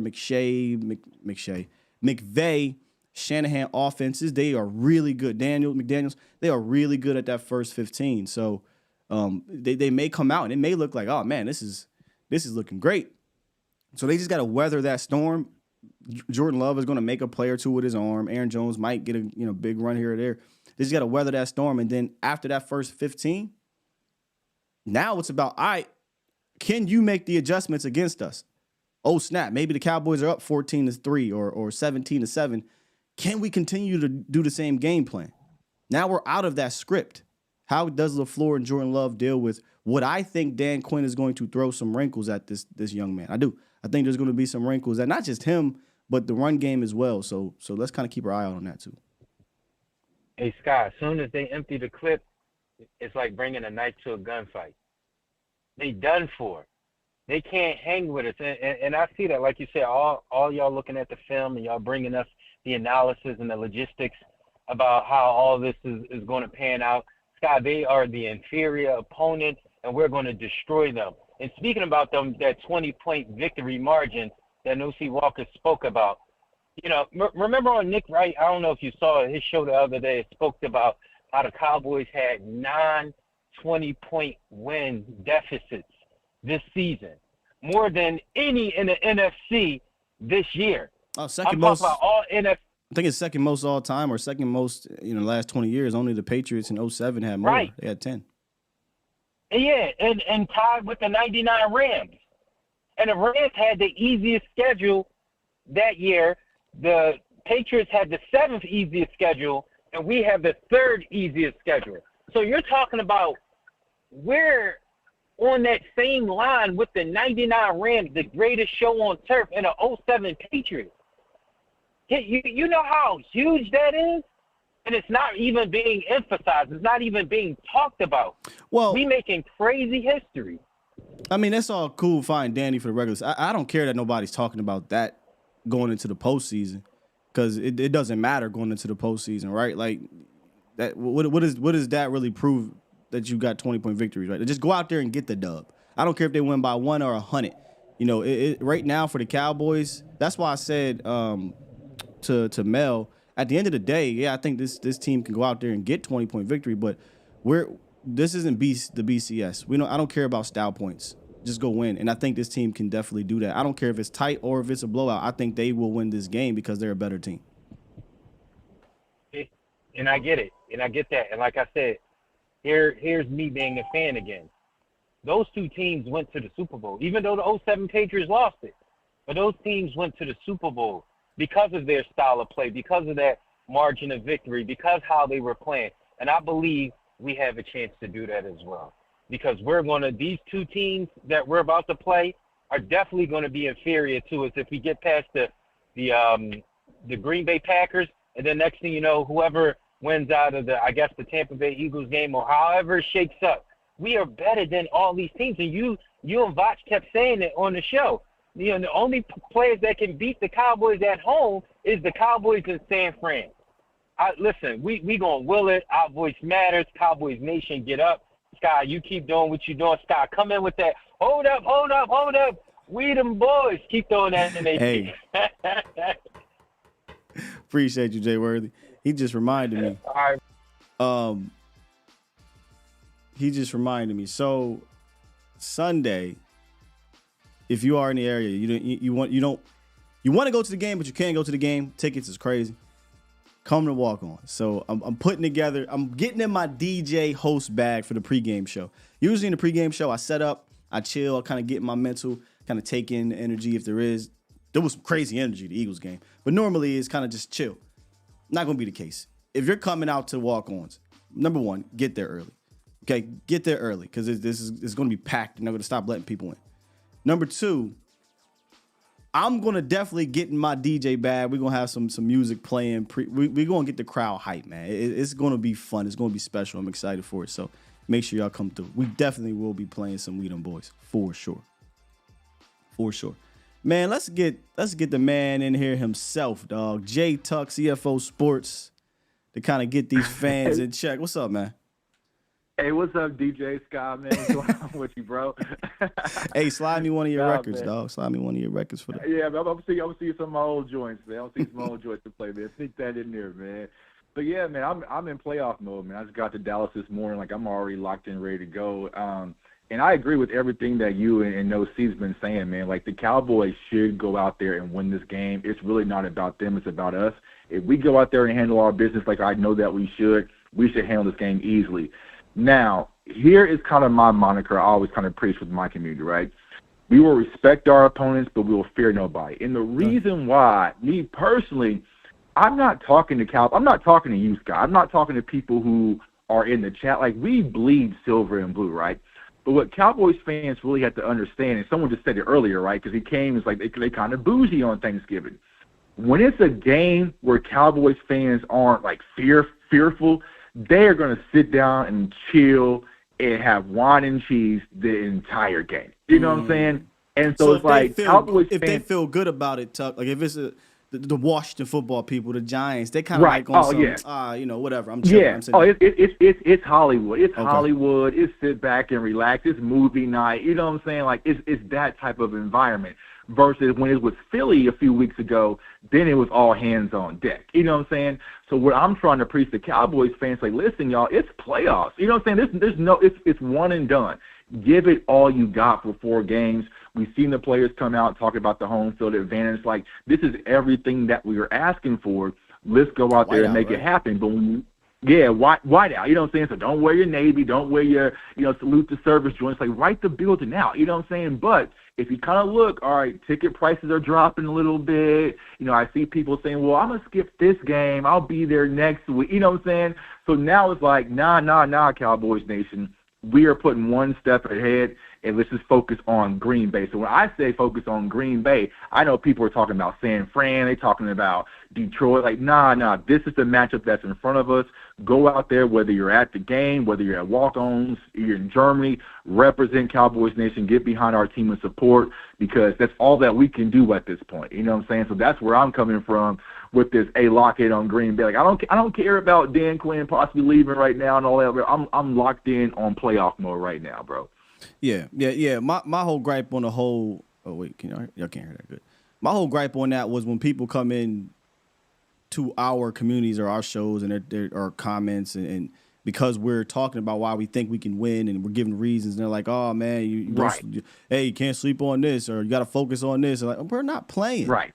Like, why do you think we're not focused if I'm sitting here breaking down the team to you? We're obviously focused on Green Bay. Yeah, exactly. I personally, we didn't play it. Yeah, I'm not talking about San Francisco, even though I feel confident we can get there. I'm not talking about whatever the second round matchup is, even though I'm confident we can get there. I am obviously focused. We are obviously focused, but that doesn't mean you shouldn't feel confident, man. Feel confident in your squad. You should be confident. You should be confident in your team. And No C just posted all the analytics and the science. Like, the data shows that the Cowboys should easily handle this game as long as we don't get in our own way. You know what I'm saying? So it's like, yeah, I mean, I think some people try to pump fear into the fan base. It's like, what happens? Yeah, exactly. Like, like, it's really time to believe in your team. At the end of the day, God, we all watch this show every morning, watch everyone. We did all the work. We did all the draft content. We didn't have all the off-season content. We didn't do film sessions. We did everything that we can do. At this point, y'all, it's really just up to us to go out there, represent our team, get behind our team wherever you're at, and lay it all on the line. You know what I'm saying? And I think some Cowboys fans are so fearful of what happens if we fail, then we're right back doing the same thing we've been doing for the last 27 years. You know what I'm saying? So it's like you really have nothing to lose, everything to gain. So Cowboys Nation, like I'm saying, wherever you at, let's get out there and represent our team. And you know what I'm saying? I'm about to go to the pro shop right now. You know what I'm saying? Here in a minute. You know what I'm saying? So I'm locked and loaded because it's playoff mode. Let's get it, man. Appreciate you, Tuck. Yeah. All right, my guy. Appreciate you. That's J Tuck, CFO Sports, I think everywhere except Twitter, which I say this about a few people, the Koyes, sometimes Foots. You better come correct over there because Tuck is with the smoke. He's with the smoke on Twitter. I'm gonna just tell you that right now. Let's keep it moving. Let's get to Jack. What's good, Jack? Good morning. How you doing? Great, Jack. What's up with you? Hey, I am awesome. Now, permission to speak freely. Speak freely, sir. Let me get ready. With all due disrespect, Scott Skywalker still. People to tell me and try to moderate my family. I'm talking shit, keep my teeth clean, man. This your squad. Believe in you, man. Y'all sitting up there all tucked away, tucking your tail. What we doing this for? What you like us for? What you a fan for? We in the playoffs. We the NFC East champion. When you say Dallas Cowboys this year, until next season, for this point, you say NFC East champion Dallas Cowboys. We only lost 5 games. When we beat Green Bay, any other team after that, we done beat them already. Beat them. What we scared of? Taking your time. If you ain't riding like I'm riding, I ain't in the car with you, you hear me? God, you want to box, you already know I'm rocking like that. You hear me? We outside. And if ain't nobody got you, I got you. I got it on me. So wherever we go, Jack drowned. we're going to feel good. We're going to feel good about it. You hear me? Can you hear me? You going in and out, Jack, but I got you for the most part. So in closing. Oh, in closing, brother, it's all love. I appreciate what you do. Fans, let's stand up. Wear your favorite jersey. Wear your favorite T-shirt. Put on your shoes and your dope kickers. Because we finna go handle business and stand on business. Sky, always a pleasure. Appreciate it. If ain't nobody got you, Jack got you. Jack out. Let me say this about y'all down there at AT&T. Look, I should have asked Tuck about this. I'm sure you've been in plenty of the home playoff games. But from observing from the outside over the last since what? 2016. I'm gonna say 2014. My bad. 2014. 2014. It seems like playoff games at home, the energy is different. I can't quite remember 2021 on TV because since that was the first year I was doing this, and I really can't get a crazy sense because I'm doing the show live. They don't really have the audio like it is at home or nothing like that. But it felt like in 2014, 2016, y'all can correct me on 2021, but it felt like the energy was definitely a different type of energy for the playoffs. I used to actually say that to people when people would say, hey, we don't have a home field advantage. We don't. I would say, yeah, the record speaks for itself. We're not a great team. Win-loss record over the 10 years or whatever it was at AT&T. We didn't have that crazy home field crowd advantage. But I always left it with a but. But in the playoffs, 2014, 2016, it felt like there was a different energy in that building.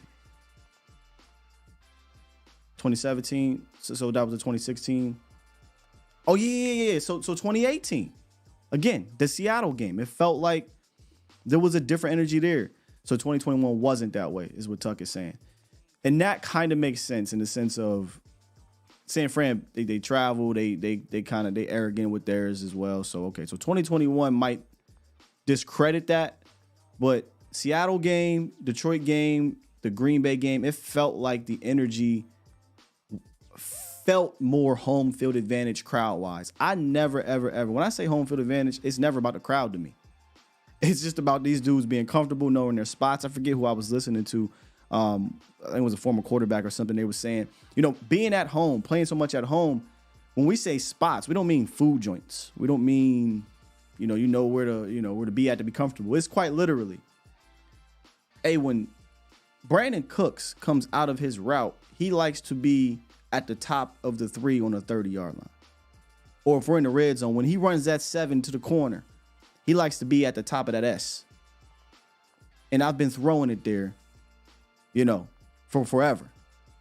So that's what I mean by comfortable. This offense just feels comfortable. And then when you switch it to the defense, well, for the defense feeds off the offense for me.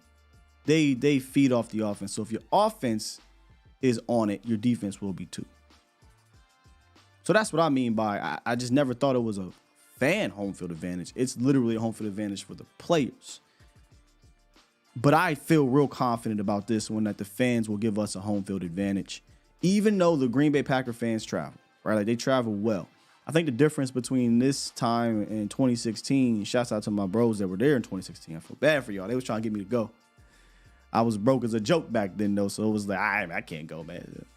But the difference between now and then, Aaron Rodgers, right? Super Bowl. There was a different confidence level. I feel like these Packer fans know, man, look, we playing with house money. We not really supposed to be here. We didn't backdoor in the playoffs, but we kind of did. It's just house money to them. There's no pressure. I don't even know that these Green Bay Packer fans is really going to do that. Now, I could be wrong. It can show up there and it be a sea of green or whatever, right? But I feel like Packer fans is like, look, man, this ain't our year. I'm happy we're here. I watched this game at the crib.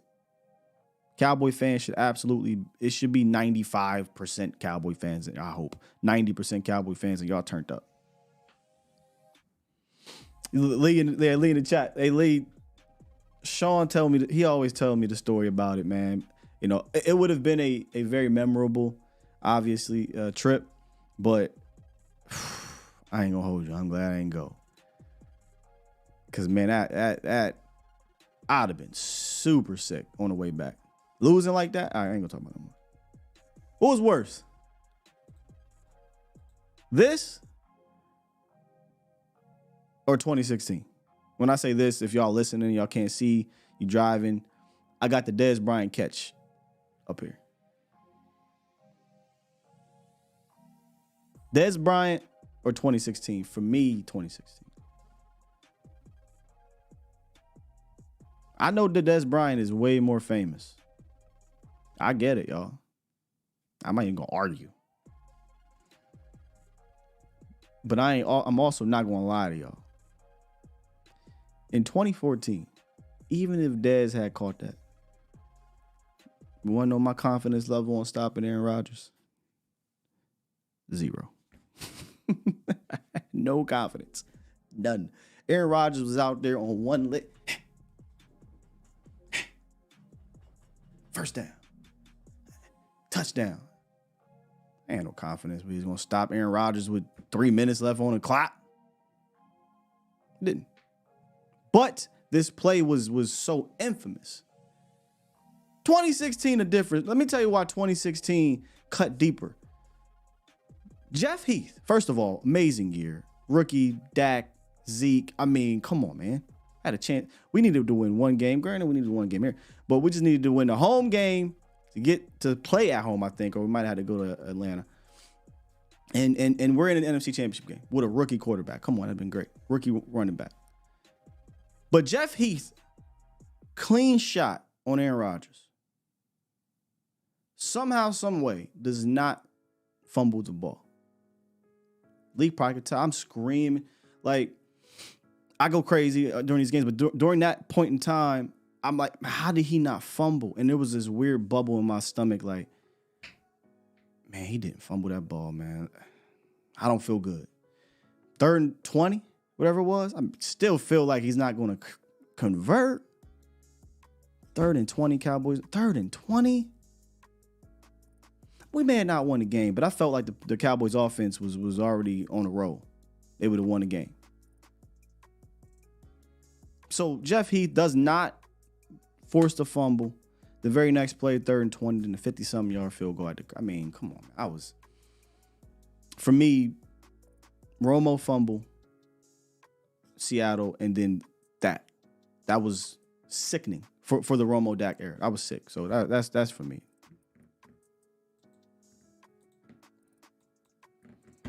Toxic Tom. What's up, man? Good morning, Sky. Sorry for having to dip out a little early. Had a meeting, you're good, but brother. glad it ended early.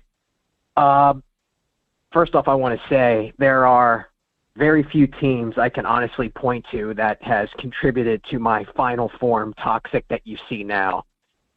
And this is one of those teams. I hate these Fargo fucking Midwestern Packer fans. Tired of them.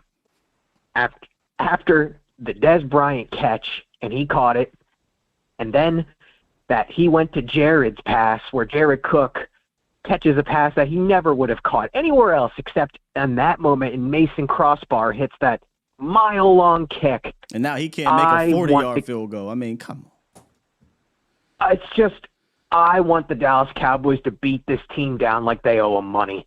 I just want to eviscerate them.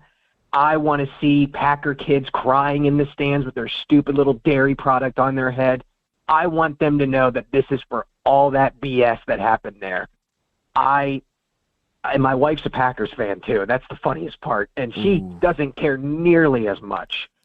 But she knows that I just want this team to get absolutely killed. I hate the Packers, and I hate how their fans act all hunky-dory nice about it. Nah, man, like, I don't want you to be nice to me. And it's that fake nice, like, oh, we just want a good game. No, F that. I want to make orphans of these people. I don't want these kids. I want these kids' hearts broken, like they know Santa doesn't exist. That's what I want to have happen to Packers Nation this weekend. Tired of this team. I feel you. I just don't think that's, like, I don't think their heart's going to be broken. And this is, look, you know what pisses me off now that you're saying it like this? They don't expect to be here. So if they lose, it's just like you said, it's going to be all this nice key stuff.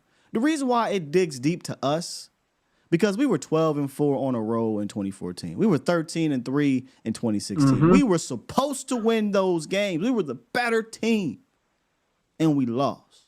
That's why it hurts. They lose, these Packer fans is just going to act like everything is okay. I wish they were better, to be honest. Yep, and I want that energy. And I'm on the East Coast. You grew up in the DMV, Pennsylvania area.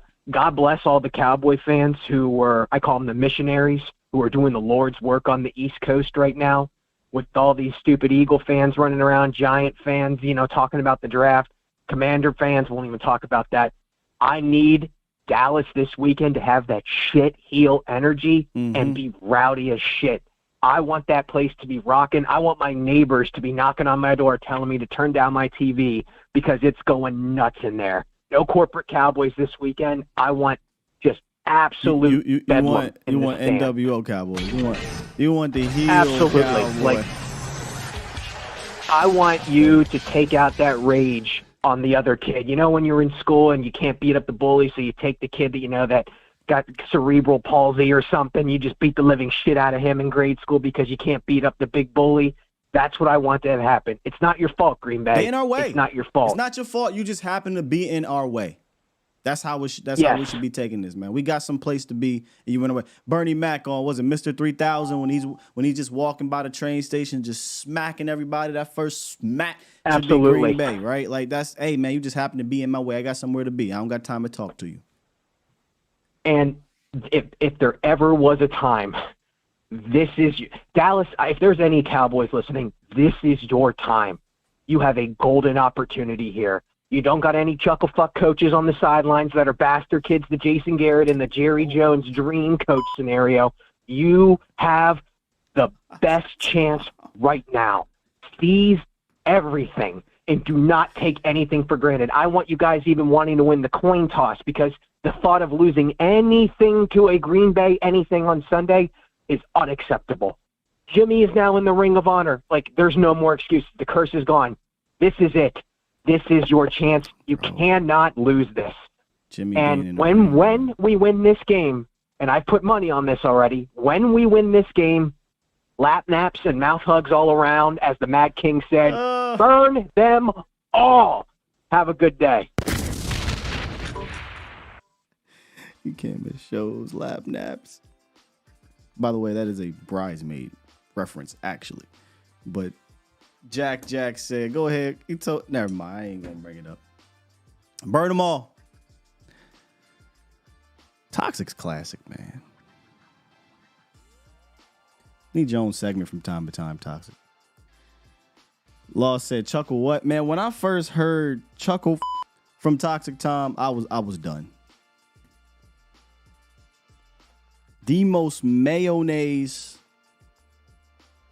curse word ever. Chuckle.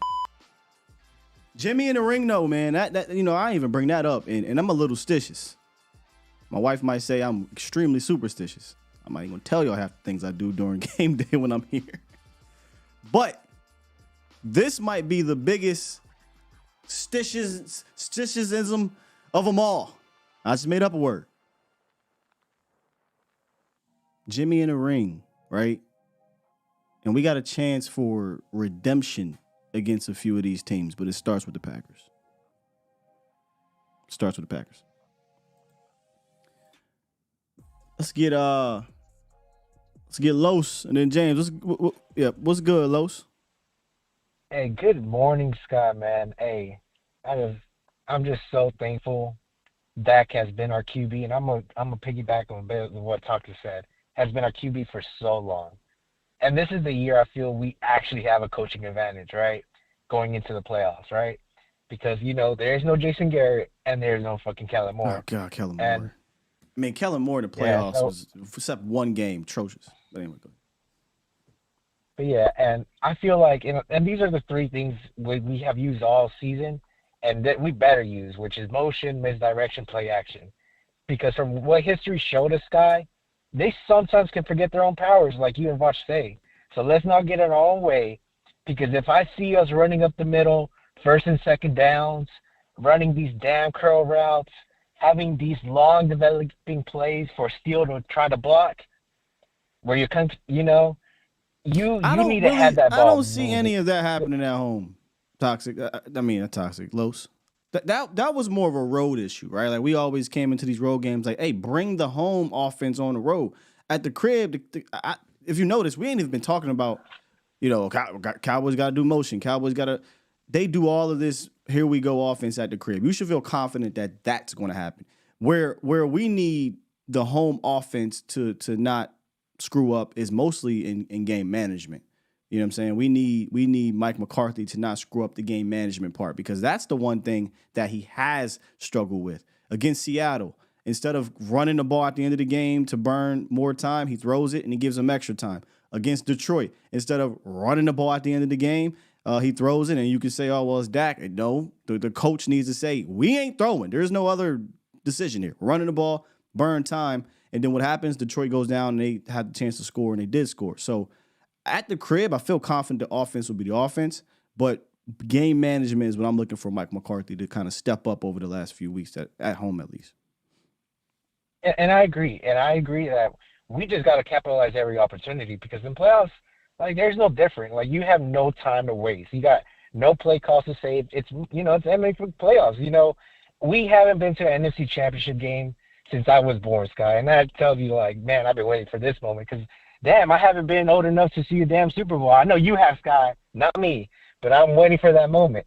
So I really do hope we can have this run, and we hope we blow the shit out of those all-you-can-eat Green Bay Packers fans out there. But, man, that's all I can say. And last thing I got to say, and this is for Cowboys fans, playoffs ain't for the weak, man. You're supposed to be nervous. You're supposed to be anxious. You're supposed to let your emotions be invested in the game, because all year you've been invested. But you know what? You can't know that feeling because your fake ass doesn't even know how to be invested in your fucking team. So how the fuck do you know how to be a fan when you can't even be a fucking a fan of, basically be invested for yourself? You know what I'm saying? So if you're not standing, you ain't screaming, I don't even know what type of fan you are. You want to, that sucks. This team sucks. You know what I'm saying? Get your, I'm just going to leave it at that, because I am trying to cuss out a storm, but you know what I'm trying to say. I know what you're trying to say, Los. I know what you're trying to say. Trust and believe me. I got you, bro. So, hey, but that's all I got, Sky. Be invested for your team. Let's go Cowboys, DC for life. Ain't no scary shit here, boy. Yesterday, Lo said, hey, when we got to run, we better run good. When we got to pass, we better pass good. Today, Lo said, I see y'all Y'all Fugazi fans. I see you. You foul weather fans. You ain't feeling this energy because you never really brought it in the first place. Very good point. See, when you're waiting for the other shoe to drop, you ain't enjoying this with us. So when it don't drop, you still on the side of, we suck. And we over here having a great grand old time. And what comes with that, having a grand old time, is that nervous energy. Yeah, I'm always nervous. I don't care who we play. We can play the Washington Generals. I have that, that nervous energy going into every game. That's just that way. It's not nervous of being scared. It's just excitement, really. Me and my wife call it the sweaty armpits, right? You just get excited about something. That's really what it is. There's some that are not excited for this. They're excited to see it fail, which sucks. But we ain't on that type time over here. No, sir. What type time we on, James? Hey, what's good, Scott? What's up with you? Hey, not much, man. But now that last caller had a great ass point, man. There's a lot of fans out there. We're still doing good. We still have 12, 13, 12 or 13 wins or whatever, and they're still complaining about Dak Prescott and all this other kind of shit. Yeah. Yeah, this is not the year. This is not the year to do that. No, it's not, man. We're killing it, man. I honestly believe the vibe I'm getting from the team right now, I believe this is the first year in a minute, I believe we got a legitimate chance to go to the NFC title game or even to the Super Bowl. I really believe that. So I was watching a CD Lamb tape last night of that go route or that Z route or whatever rub route he likes to run. Somebody was talking about it, and just that's the foremost game plan you got to implement. You definitely got to get CD the ball. And foregone. Go ahead. I'd be shocked if he don't hit them up for 10 catches, 100-some yards, a couple tutties. Like that's the type of game. At least. He can get that type of game. Right, for sure. So I guess what I was going to ask you, now is this the right show? Because I caught you, I kind of I'm telling the teacher, I kind of came in late, tried to sneak in, but started talking, got caught, so I got in kind of late. So I was going to ask you, so is this the show I can ask you a question like, if I was to say, I think we should maybe try to run the ball a little bit, but maybe not on first and second down, what would you say? Well, this is the show. We talked about the run game a little bit and where the Cowboys can succeed. I'm not a fan of running on first down all the damn time, though, and I'm glad the Cowboys. Oh no, especially first and second down. Yeah, because even Tom off of Chat Sports was calling it too. Like, I can guarantee you right now, we're going to run the ball, and we'd run the ball. I mean, we just don't got that kind of line right now, but I believe I heard somewhere, and I watched a little bit of tape. If we're gonna run, if anybody we're gonna run on, we should be able to run it pretty good against the Packers because their run defense is not great. Correct. They've allowed over 200 rushing yards 4 different times this year. Over 120 rushing yards 9 different times. They're 23rd in the NFL in yards per carry. I think if we run zone more in this game, we can get some efficient runs. But I did mention this earlier. While, yes, this is a team you can run on, I don't think we're a running team, and we should not switch it up. They also can be thrown on. And you got an MVP quarterback.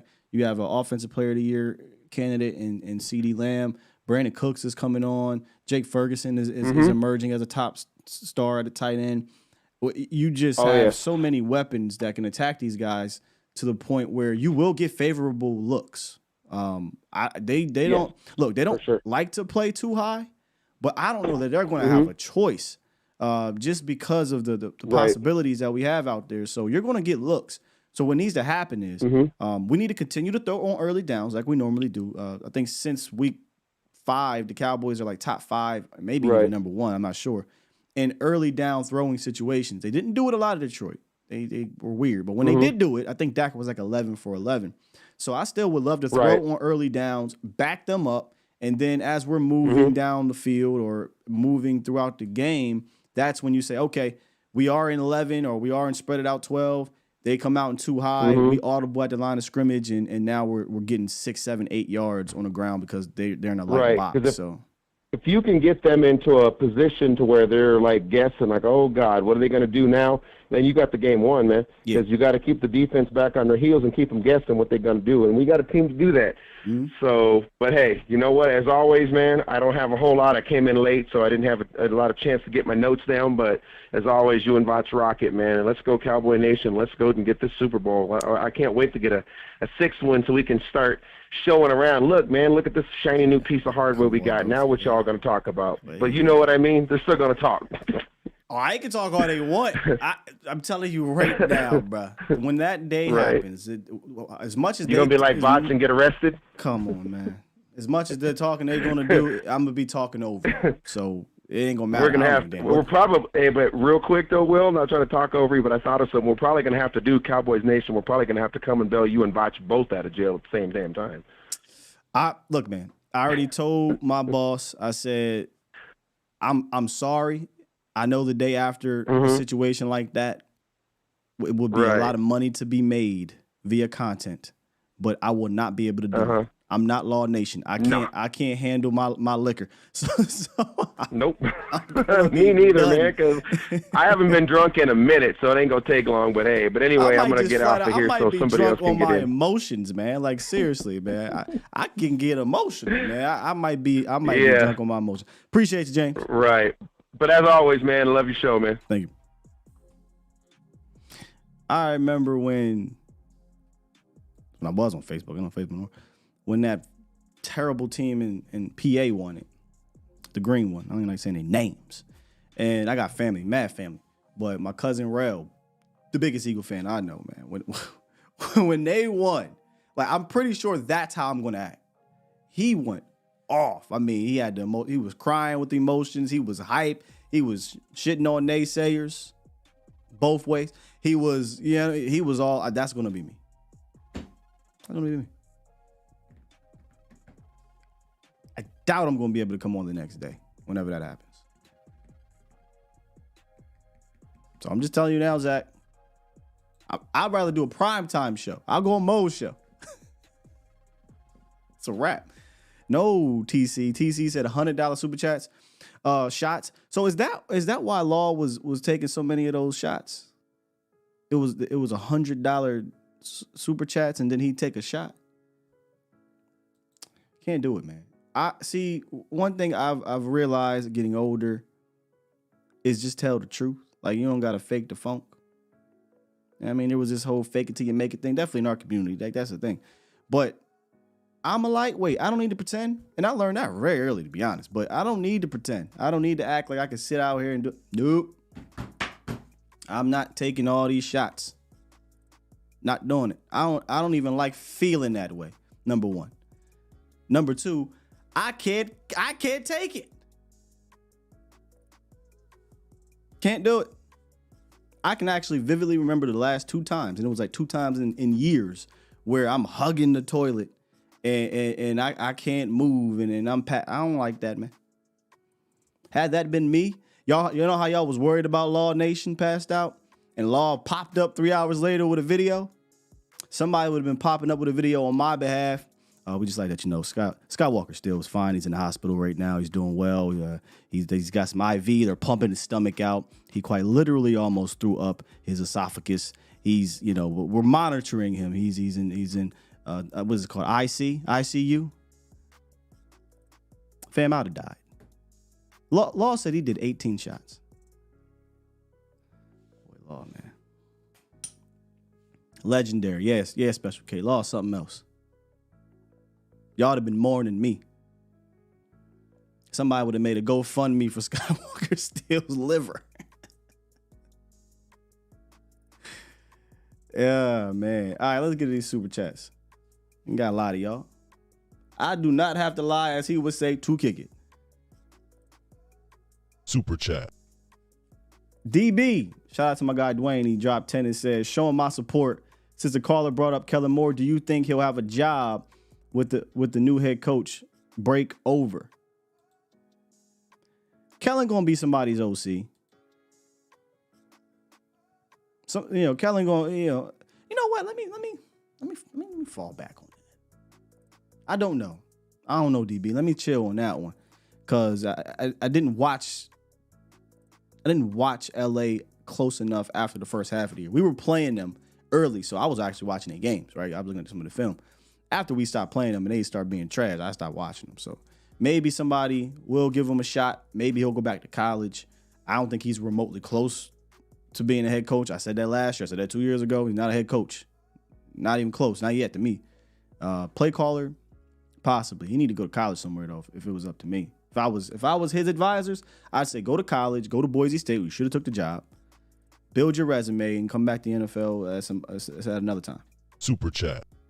LB dropped 2. He said, Toxic got me turning the surround sound on now. Hey, man, Toxic be going in. Patrice said, I got 2 shots in me. That's it. That's all. See, here's my problem, Patrice. I got plenty of shots in me. In the sense of, so my issue is when I'm in the moment, just take my pow. I'm not really feeling it like I'm feeling, but I'm not feeling the bad side of it. It's when, I don't know how to explain this. We've all been there. Maybe you stand up too fast. Maybe you sit down too quick. And it just feel like Mr. Krabs. Y'all know that Mr. Krabs meme? Do I still got that Mr. Krabs meme where he just like, and you like, oh. It's a wrap. I've lost. I've lost this battle. One of 2 things are about to commence here. I'm going to throw up on someone or something, or I'm going to pass out. That's the worst feeling. Doesn't feel good anymore. So my problem is I'm just pow. Yeah, we killing it. And then that, oof. But see, as I got older, I'm like, hey, we don't need to do all that pow. We don't need to take them down like that. I'm cool with my 3 little drinks. I asked Brother L when we was out at the little link up with Tuck and them at I'm sorry what that place was, Bombshells. Oh, they was over there going ham. I said, ma'am, I'll have my Crown and Coke, please, thank you. One more of those Crown and Coke. Give me one more of those. Get some water. I've matured. Get some water. I drink some water with this. Would you like another? Just one more and I'm done. I was cool. I was chilling. Had I took some shots, I would have been gone. Super chat. Miss Sadiqa, appreciate you for the 20. She said, just dropping support. Thank you, Miss Sadiqa. Appreciate that. Appreciate your support over the years, too. Dro knows. Super chat. He dropped 5 and said, my concern is Curse. Teams are targeting him with the crossers, picks, rub routes, especially on 3rd down in the red zone. Concern is strong. I would say of the 3 safeties, he is the lesser of the 3. They don't really do much with their tight ends. This is going to be a game of your boundary corners. Where I would say I'm concerned with Curse is not even in the passing game, believe it or not. Like, if you notice, he ain't really been around in the passing game of late. They ain't really been going at him because either he ain't on the field or it's just somebody else they're targeting. It's the run game. Yeah, Dro. I know that's supposed to be his thing, but I think the injuries have gotten to him, and there's sometimes he don't look like he wants to smoke. So I worry a little bit more about him in the running game. Not that I'm like overly confident about him in the pass game. I just think between the pass rush, between our corners, and I don't think they have a tight end that can kind of get busy like that. If their tight ends get a couple catches, it's going to be because we're focused elsewhere and they run like a low hook route and boom, 5 yards, and then they get yards out of catch.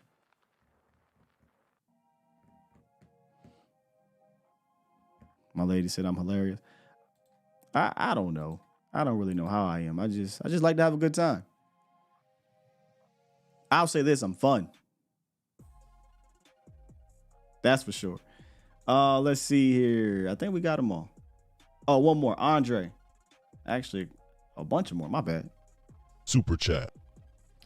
Andre dropped 5 and said, Packers pass and rush defense are both cheeks. Straight up cheeks. Smoke these fools early and let rush hour play in the 4th quarter. Please, Go Cowboys. Yeah, it's. Oh, that's not the one we want. It's not good, man. It's not a good pass rush. Not good pass defense.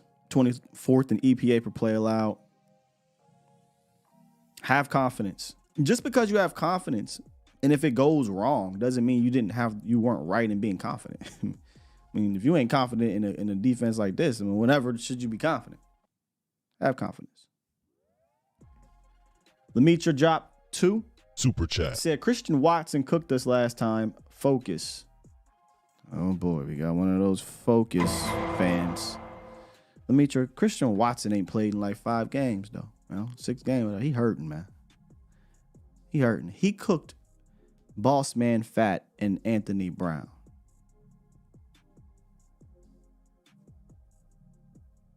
Is Boss Man Fat over there, Lemitra? Is Anthony Brown over there, Lemitra? We focused. We focused. Trust and believe me. Super chat. Towboat Tide dropped 10. Appreciate it. Said, my favorite Nick Saban stat up until a couple years ago was he had more national championship rings than losses at home. What? At Alabama. I think he finished 103-9 at home. So he would have had like, what, 5 losses at that point in time and 6 championships or something? Sheesh. Yeah, man. Nick Saban, greatest college coach that I've ever seen. Greatest college coach that I've ever seen. And, you know, being in PA with Joe Paz of the worlds and whatnot, you get a lot of Joe Paz. And then that thing happened. Yeah. So that kind of went by the wayside. But Nick Saban is definitely the greatest college coach of all time, in my opinion.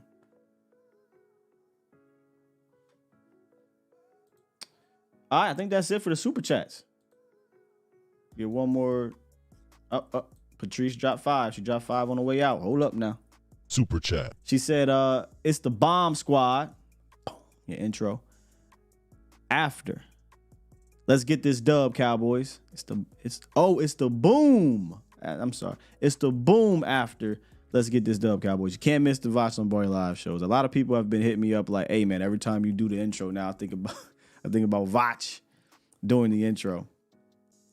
Something about it. It brings the energy. It gets me going. It gets me ready to give y'all a quality show that I try to do every single day.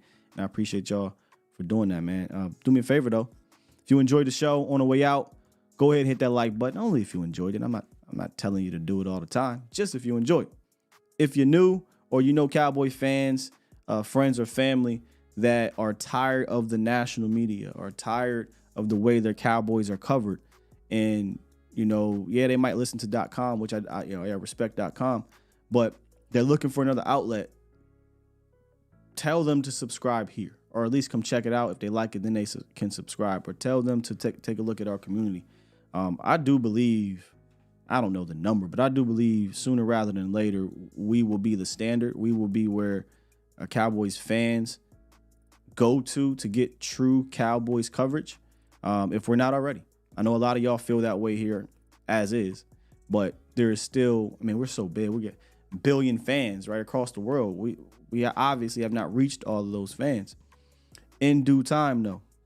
In due time. They keep doing what they're doing out here in the national media. Look, the reason why I don't complain about it too much is because keep doing it. You're pushing the real fans to us. It's a necessary evil. By the way, speaking of national media, see, this would be a fantastic topic for me and Voch to discuss on our podcast. Yeah. It's in the works, baby. It's in the works. Stephen A. Smith. It's a lot of cussing. I don't know if I want to do this to y'all. Do we got kids up in here? We in overtime, man. Nah, I'm not gonna play it. It's pretty harsh, but just search Stephen A. Smith on Twitter. How can he worked for ESPN? I know he got a separate podcast and everything, and Shannon does the same thing, but Shannon not really the face of ESPN, so he kind of can go crazy on his podcast. Special case say play. bro, I can't play that, man. Like, I want to, but I don't want to be disrespectful to the ladies, the people that don't really. Even though we be cussing and whatnot on here, but boy, Stephen A. He once scorched earth, y'all. Like Stephen A. You. He said, Stephen A. said, "Listen here, you got son of a you fat mother." Yo, Stephen A. I'm like, whoa, wait a minute.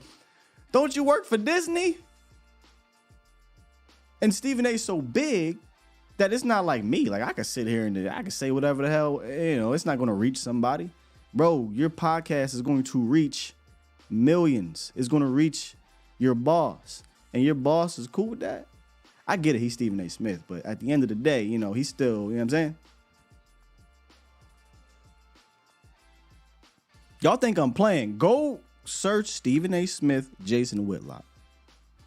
You rat to that. I mean, you mother two-timing, backstabbing, gut spilling, grease out your. I mean, he went off. Damn, Stephen A. You done lost it, man. See, you can't do that. Because you know why? Old boy won. Let me tell you how he won. I don't listen to Jason Whitlock. When Stephen A. Smith called him a fat and I said, "Oh, what did he do to Stephen A.?" I don't watch like 3 videos of Jason Whitlock. I watched Jason Whitlock, but guess what? He got my clip. God dang it, it worked. Okay, I'll play it for y'all. Hold on. Let me go play it, boy. I'll play it for you. I'm just going to show the, should I play the whole one or just a little clip where he cusses? Wait, is this the one? Hold up, unmute.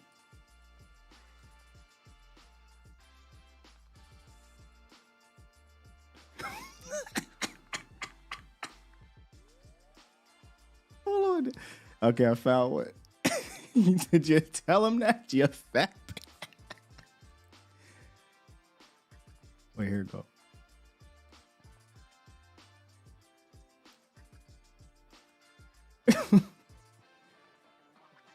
Okay, here we go.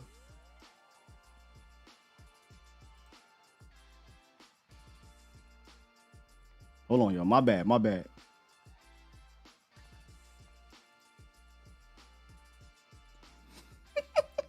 Okay, here we go.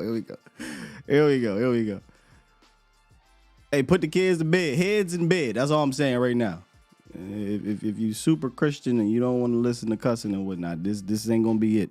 And I'm only showing the 50-second clip, only because there's like a whole bunch of different clips. Here's Stephen A. Smith going absolute scorched earth on Jason Whitlock. Did you tell them that once this same article in Deadspin came out, weeks later you wrote a lengthy apology to me in an email, begging me to forgive you, pointing out how you were betrayed by this particular writer, so you know how I must feel that you betrayed me? Did you tell the folks that, you bitch? Did you tell them? Why Stephen A. cuss like that, though? Hold on, one more time. You bitch. Did you tell him? Okay, keep going, Stephen. You fat piece of shit. Yo, Steven. Did you tell him that? Wait a minute. You betrayed me. Did you tell the folks that? You bitch. Did you tell them? Yeah. You fat piece of shit. Did you tell him that? You got the names. We got Jamel Hill. We got Howard Bryant. Yeah. You want me to bring up the other writers that wouldn't work for you? Facts. Why it took you nearly 2 years to get an article out?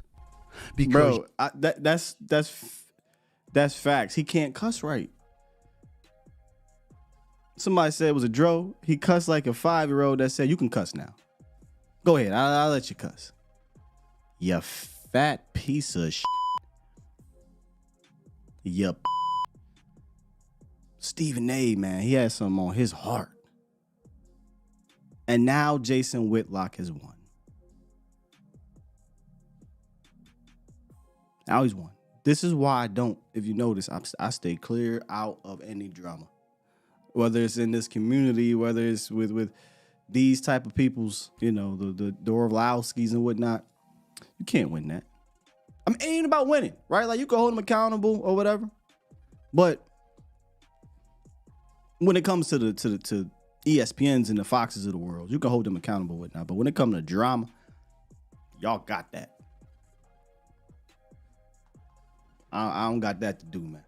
But Jason Whitlock won, y'all. I clicked on his videos. I saw what he said. He called him Stephen A. Myth.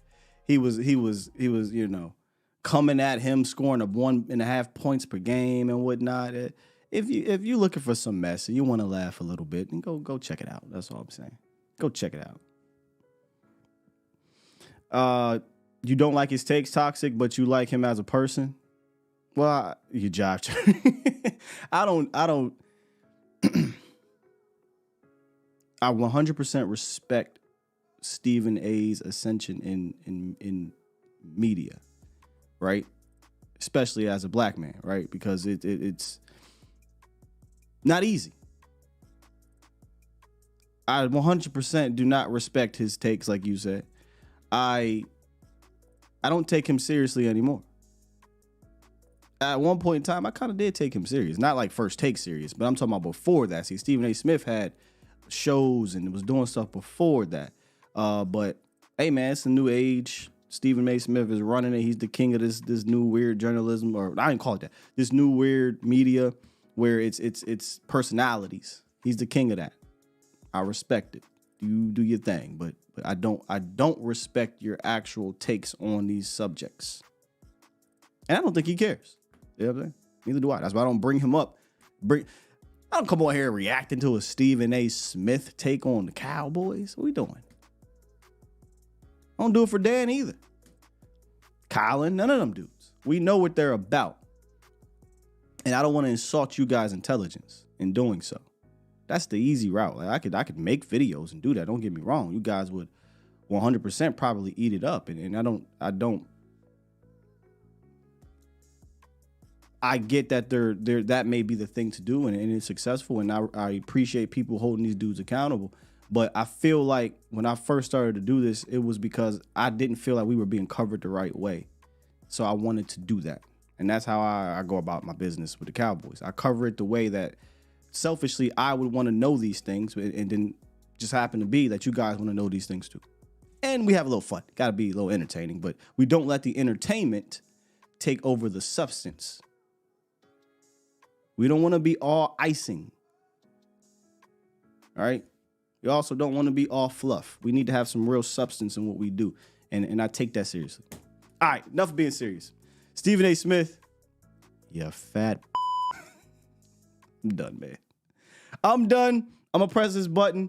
I'm going to get up out of here. I'll be back tomorrow. Mailbag. Playoff. Mailbag segment. So look out for that on YouTube. Probably going to post it on Instagram as well. Drop your questions. We'll get it in. Fan Friday leading into the playoffs. It's only right. Push the goddamn button. Push the goddamn button. I got you.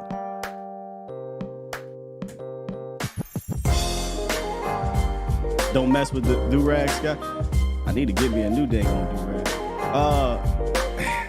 Yeah, special care. I could do that, bro. Like, I could, man. I could chew them. Because I used to do that. I used to come at these media members and whatnot.